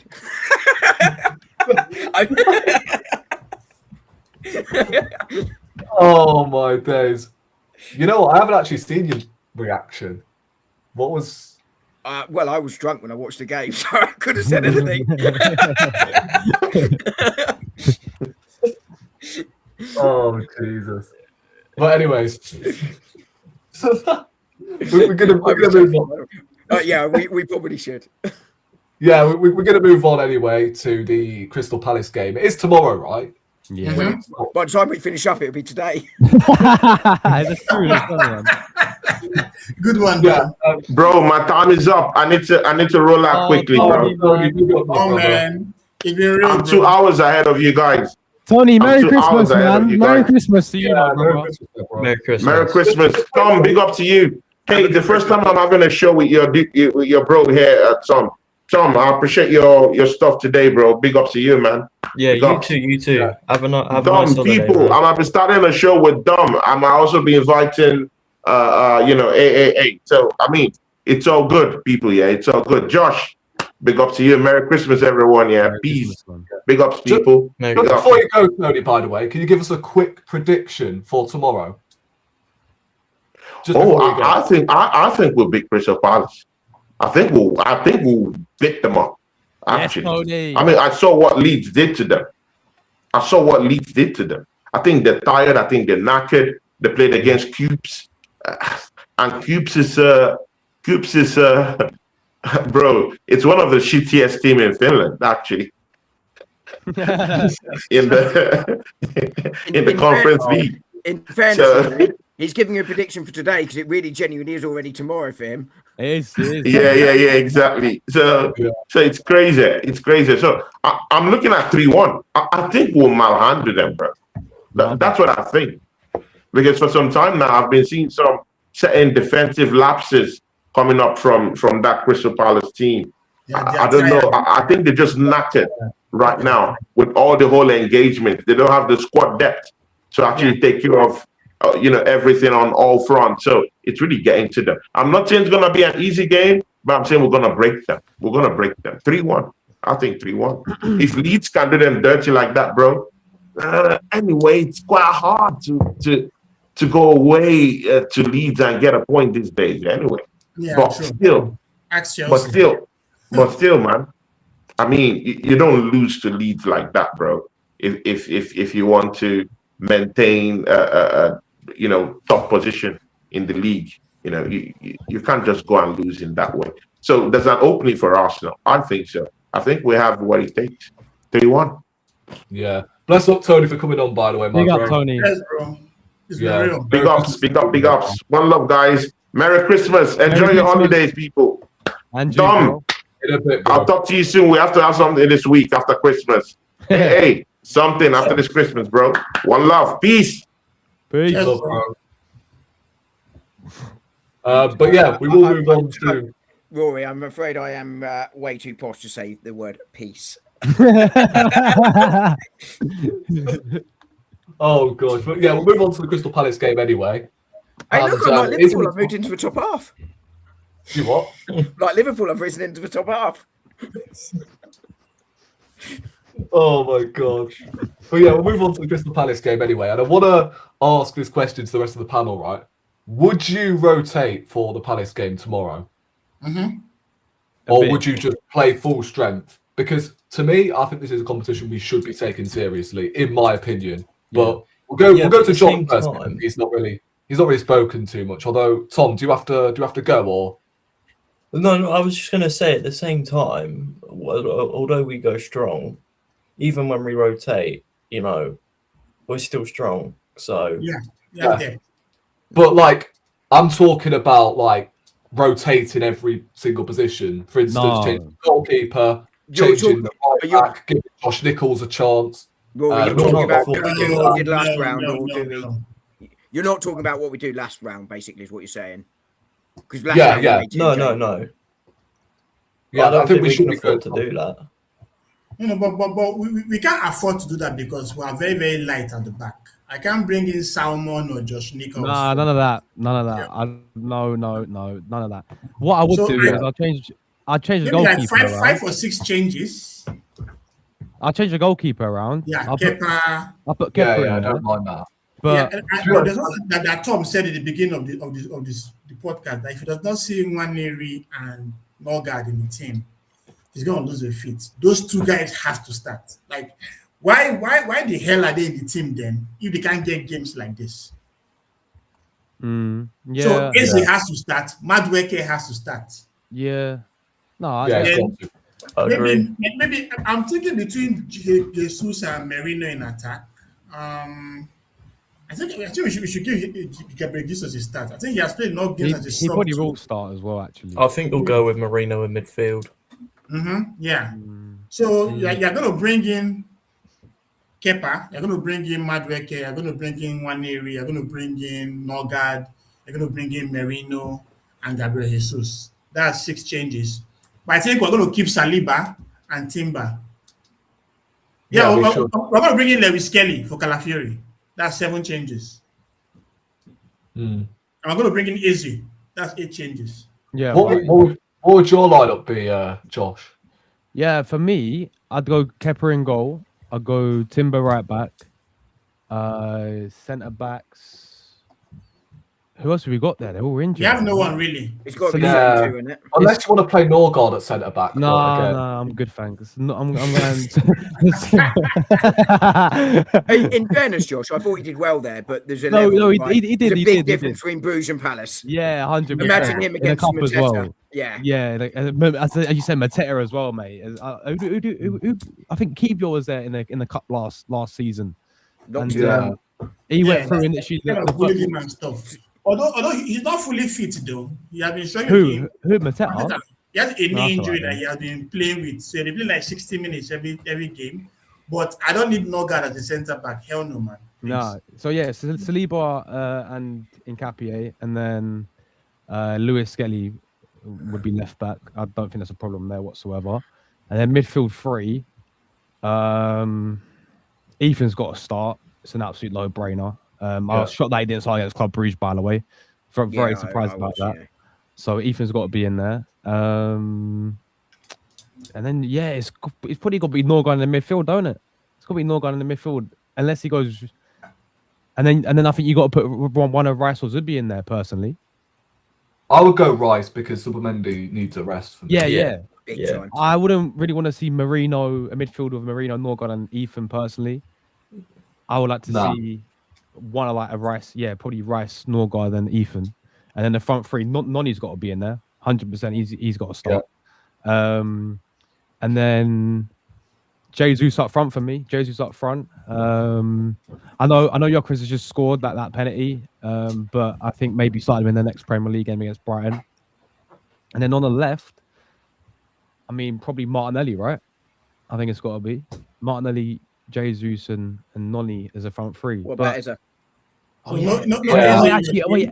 Eze's I would probably go Eze. Eze's a good I think shout he would suit his game more because than Martinelli. he didn't even play, did he, against Everton at all? Yeah, against his old club as well. It makes sense. Yeah, yeah. For me, I agree. That said, though, there is a reason to start Martinelli, which is assuming Muniz is still not fit. You're going against. No, he's not. He's not fit till January. He's not Well, fit. you're going against Nathaniel Klein, who I believe now is 73 years of age. Yeah, but so was Thom. So was Ashley Young when he played against him last year. Yeah, it's true. It's true. But I mean, you can see the logic there, which would be Nathaniel Klein. Yeah, for sheer pace. Yeah, look, the thing I just said there, even with a few changes, like it's still for me strong enough to go and beat Palace. You know, with all due respect, look, I think they give us a good game tomorrow. Yeah, but I have a question for you guys. What can we do about Martinelli's inconsistency? Because this is the kind of game you want him to play. It's just the way I might. Why go in there and just pick up the pace? It's tiring, man. I think, to be honest, Anthony is just who he is. I think that's just the type of player he is. He's going to go through these periods. He's a confidence player. If against low blocks, he's going to struggle. I think it's no surprise to me he's doing much better in the Champions League with the small space than he is in the Premier League. Yeah, exactly. He's completely different. I think if he were to go to, say, Brighton, season, they're very inconsistent. If Martinelli went to Brighton, I think he is far more consistent because teams don't drop as deep against Brighton as they do against Arsenal. And I think Brighton are a decent side, by the way. I'm just saying that I think that's where he struggles, and that's where you just see him have issues. But his whole low block thing, man, for me. Yeah, but here's the thing: 22-23 season, right? When we brought Gabriel Jesus and Zinchenko, Martinelli scored 15 goals. Odegaard scored 15 goals, and we had expectations of those two players, but they have been like this. But AT, do you not think in that first season nobody played a low block against? No one played against. Exactly what I was going to say, Josh. Yeah. They most. He got more freedom though, didn't he? Yeah, because if you remember the year before we were fifth actually, so there was no respect for us. Yeah. The year before we were fifth. That year that we lost to Conte now, Yeah. And just saying, the following season, there wasn't that. We didn't have control. They were basketball type games. Arsenal have got more control. So Rory has a point there, which is that he has less freedom now because of that. But equally, I think for him, it's against pace. I remember being on the show last year, and we were all very worried about Martinelli's early form, and everyone saying, should he be dropped for the next game? And the next game was Spurs with Ange's, high line where he's pretty much playing, in North Yorkshire, not North London, and I said Martinelli has to play that game because he's suited to that game to see if he can re-find it in that game. And I just think that's the issue with Martinelli that you will always see here, regardless. He can't. He needs space to operate in. Would you not?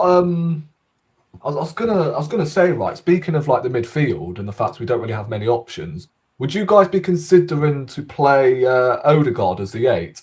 Because in the 10, I mean, he needs a rest too. He just came back from injury. But at the same time, I don't think we're profiling. You have Nwaneri, who is your 8. Nwaneri has to start this game. Yeah, I know. But what I'm saying is he should probably be playing as our 8. I don't think he's a 10. Just on Odegaard, I think it's been really interesting, right? Because we started to play him slightly more further forward, but we have dropped him more deep in the last few weeks. And I think there's a reason for that, by the way. And I think it's tactical. So I think there's 2 reasons. One, generally, he's dropped a little bit deeper now because we've had so many defensive injuries. I think Arteta's trying to protect that back four a little bit more. And I think that's cost us, by the way. Because actually, I think one of the things I was pleased with the Everton game was in those last 10-15 minutes we didn't drop deep like we did against Wolves. We were much more aggressive and defended almost from the front rather than from the back. But I think against Everton he dropped even deeper because Zubimendi was having a real struggle, which I think is why I would rest Zubimendi. I think he looked knackered against Everton. So I think he can play an 8, but I'd like to see him go back in the 10 because I think we're starting to see signs that he's coming back. That ball he played to Rice for the Trossard chance, some of the touches he had around that second half were much, much better. That's what I mean. So I'd like to see him in the 10, rather than the 8. But I'd like to see him really play in the 10. Whereas since he came back from injury, he's almost been in the 8. Thanks. Yeah, but at the same time, Tom. Yeah, but he had a right side bias, and he doesn't drift centrally, and we kind of struggle. Yeah, with exactly. I think that is true. He needs to be, when he plays in that 10, he does need to move more where Eze was, which was more central. Yes. But, like, this is what I was going to say, right, about Odegaard. I think you mentioned the fact that he was dropping deep because Zubimendi was struggling in that game. I think it's a case of whenever Odegaard starts, Zubimendi actually struggles because his main strength is to build up from the back, right? Yeah. Whereas Odegaard's doing it. He influence pretty much. Yeah, exactly. I think at the moment, right, I think Odegaard is our, like, basically he is a Norwegian soup button because the guy's only good at pressing from the front. No, I don't agree with that at all. But I mean, I do think that Zubimendi and Odegaard.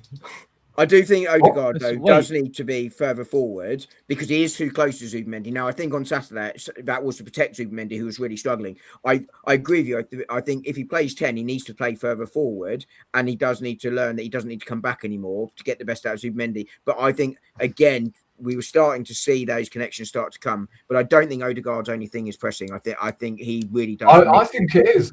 What else does he bring in possession?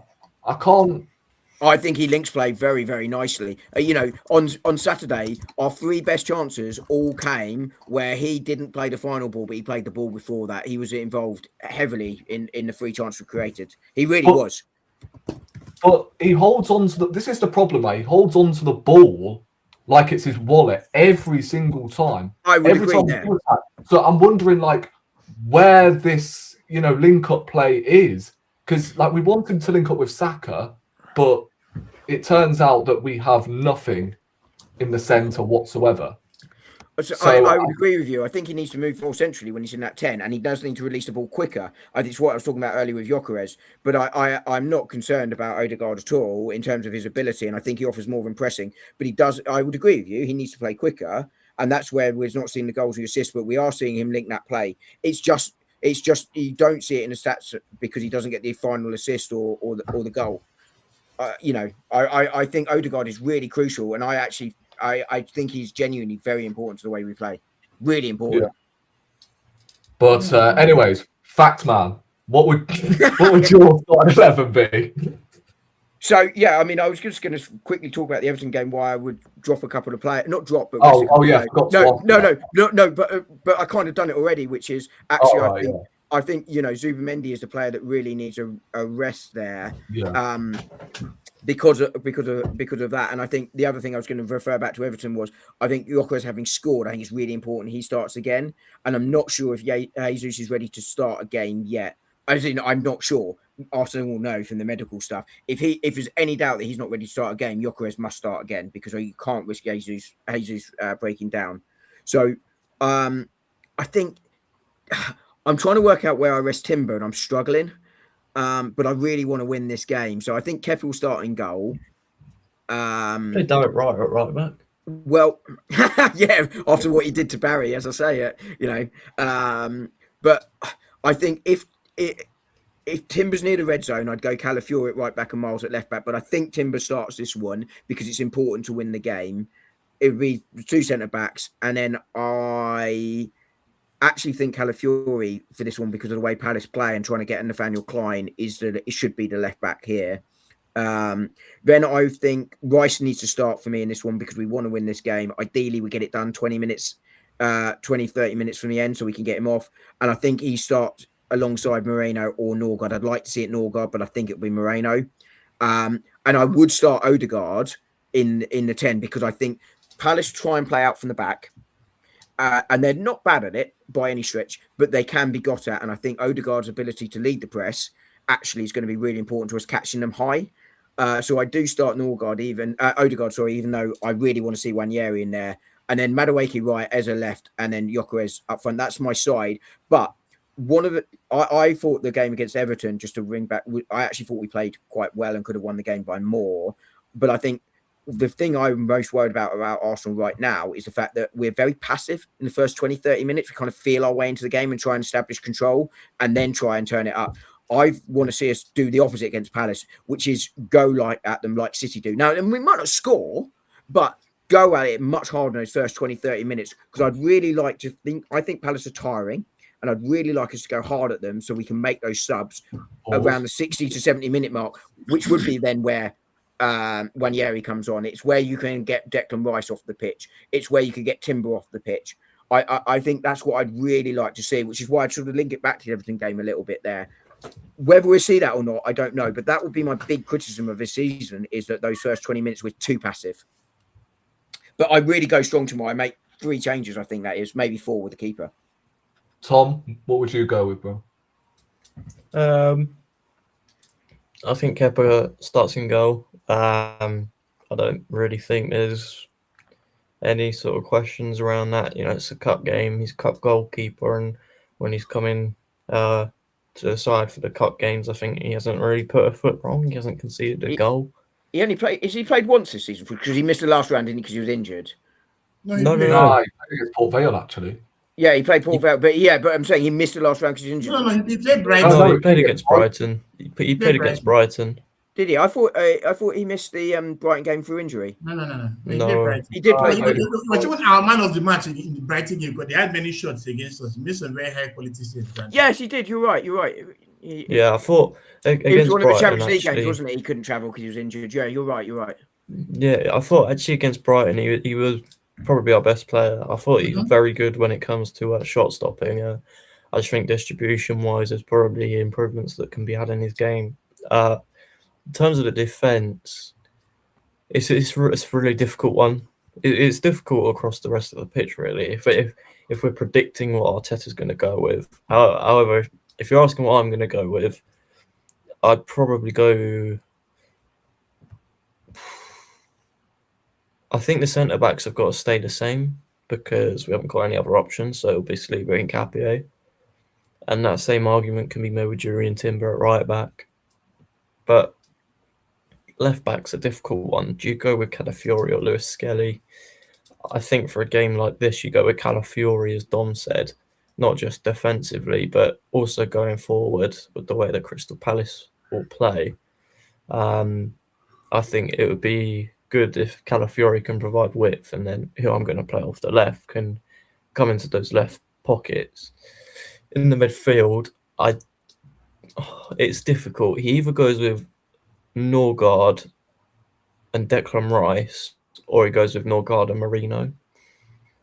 I don't necessarily mind which one it is, but if we're going off of what I want to see, probably be Norgard, Declan Rice, and then Ethan Nwaneri in the 10. And then in the front line, Eze on the left, Madueke on the right, and I'd actually go with Mikel Merino up front. It would be between him and Jesus, and I think if you want to get Jesus into the team, you'd probably rest Declan Rice and have Norgard, Merino, Eze, and then Nwaneri, Madueke, and then Jesus up front. But I think it's important that we do have one of Declan Rice and Zubimendi in there. So I'd go with Declan Rice because I feel like he's got the legs to play pretty much. He could probably play 100 games a season if he could, if we had him. So yeah, I'd probably go with Declan Rice and then Marino up front. So yeah. Sorry, Josh, who did you go with up top again? Would you start Gyokeres or? Nah, Jesus for me. I think, he's been off the bench for the past couple of games. I think this is a perfect game to give him a start, even if it is like 60 minutes, like when we took off Gyokeres against Everton, or like even up for 45 minutes. Give him a chance, man. Run it back from last season. Hat trick, wasn't it? Yeah, hat trick last season. So. It wasn't it that his last game before he got injured? Was it not the FA Cup game? No, it was Man United in the FA Cup. Yeah, FA Cup. Yeah, no, sorry, no. I mean, was that one his last one he started before the injury, or did he have one in between? I think we played him in the Premier League, didn't we? That did same... we? I couldn't remember. Yeah, and then He had a run with his team. Yeah, it was against Brentford and he scored. Yeah. Brentford, Ipswich. No, was it not Ipswich? Ipswich was in there. Crystal Palace as well. Yeah, and then Brentford was after, and then Man the U. FA Cup. Did he play against Girona? No, I don't think he did.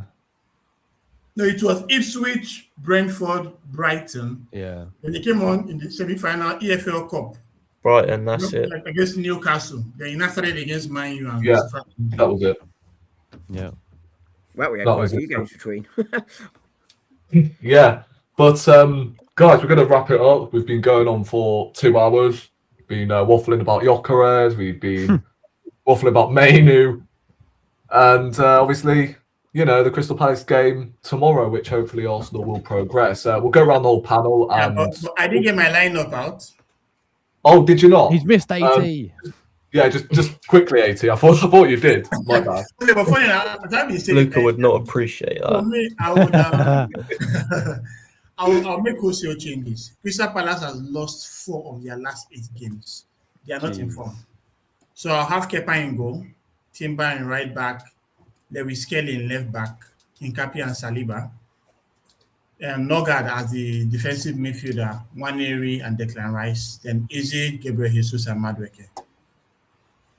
Yeah, just a quick score prediction, 80. 3-0. 3-0. Josh? I don't know. It's a cup match, man. Fuck, man. I'm still on the fence. I'm gonna go 2-1. Dom? 2-0. 2-0. What the fuck? 2-0. Okay. 2-0. Thom? With the way things have been going recently, 1-1 Arsenal win on penalties. Yeah. Sorry, I'm does it go straight to penalties if it is? Yes. Yeah. Yeah. I'm gonna go 3-1. I mean, Nketiah is definitely scoring, that's for sure. There he is. You're not going to bet an eyebrow on it, are you? I might have to, you know. Oh, I'll have to bet £1,000. It's the cup as well. He turns into R9 in the cup competition. Yeah, and he scored against us last season as well.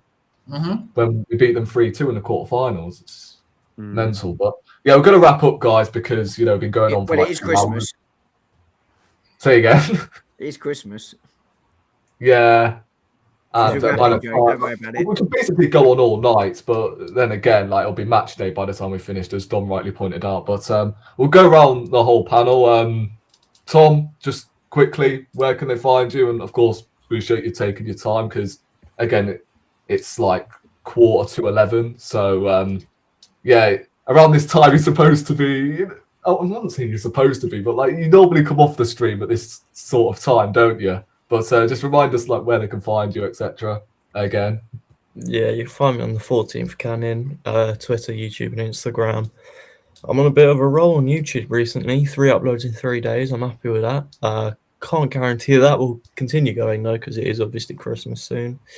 But yeah, past couple of days, talk about Mainu obviously. Today I used OBS Studios for the first time, which was an experience. Did a tier list off of every Arsenal player's 2025, so not this season, but the whole year, which I thought was quite a good video. I like that video. It's a good one, bro. Well done. Yeah, thank you. And yeah, obviously you got Crystal Palace tomorrow, so yeah, Christmas Eve's on Wednesday, so I'll probably chuck out a reaction on Christmas Eve. And yeah, other than that, that's pretty much it up until Christmas. So yeah, thank you very much for having me on, Rory. Anytime, bro. Dom, what about you? Any more morning shorts, or is that you done for Christmas? No, I do it daily, mate. What, even on Christmas Day? Yeah, did it last year, do it this year. Fair play. Yeah, pre-record, obviously. Actually, no, I've got family over. I might do it live. There's an excuse. Yeah, sorry. Sorry. Friend. Mr. Patterson, for anyone old enough, which is, none of you lot, but never mind. I have shorts out most days. I had one this morning on how Arsenal need to improve in those first 20 minutes and be less passive. one with the whole heap of Gyokeres stats that I dropped earlier, talking about him. So there are a couple of recent videos. Tomorrow will obviously be the Palace preview. So that'll be tomorrow. And Wednesday, because I wrote it down, I have one out on. Oh, I can't read my own writing. I've got one out on Christmas Eve on something I can't read.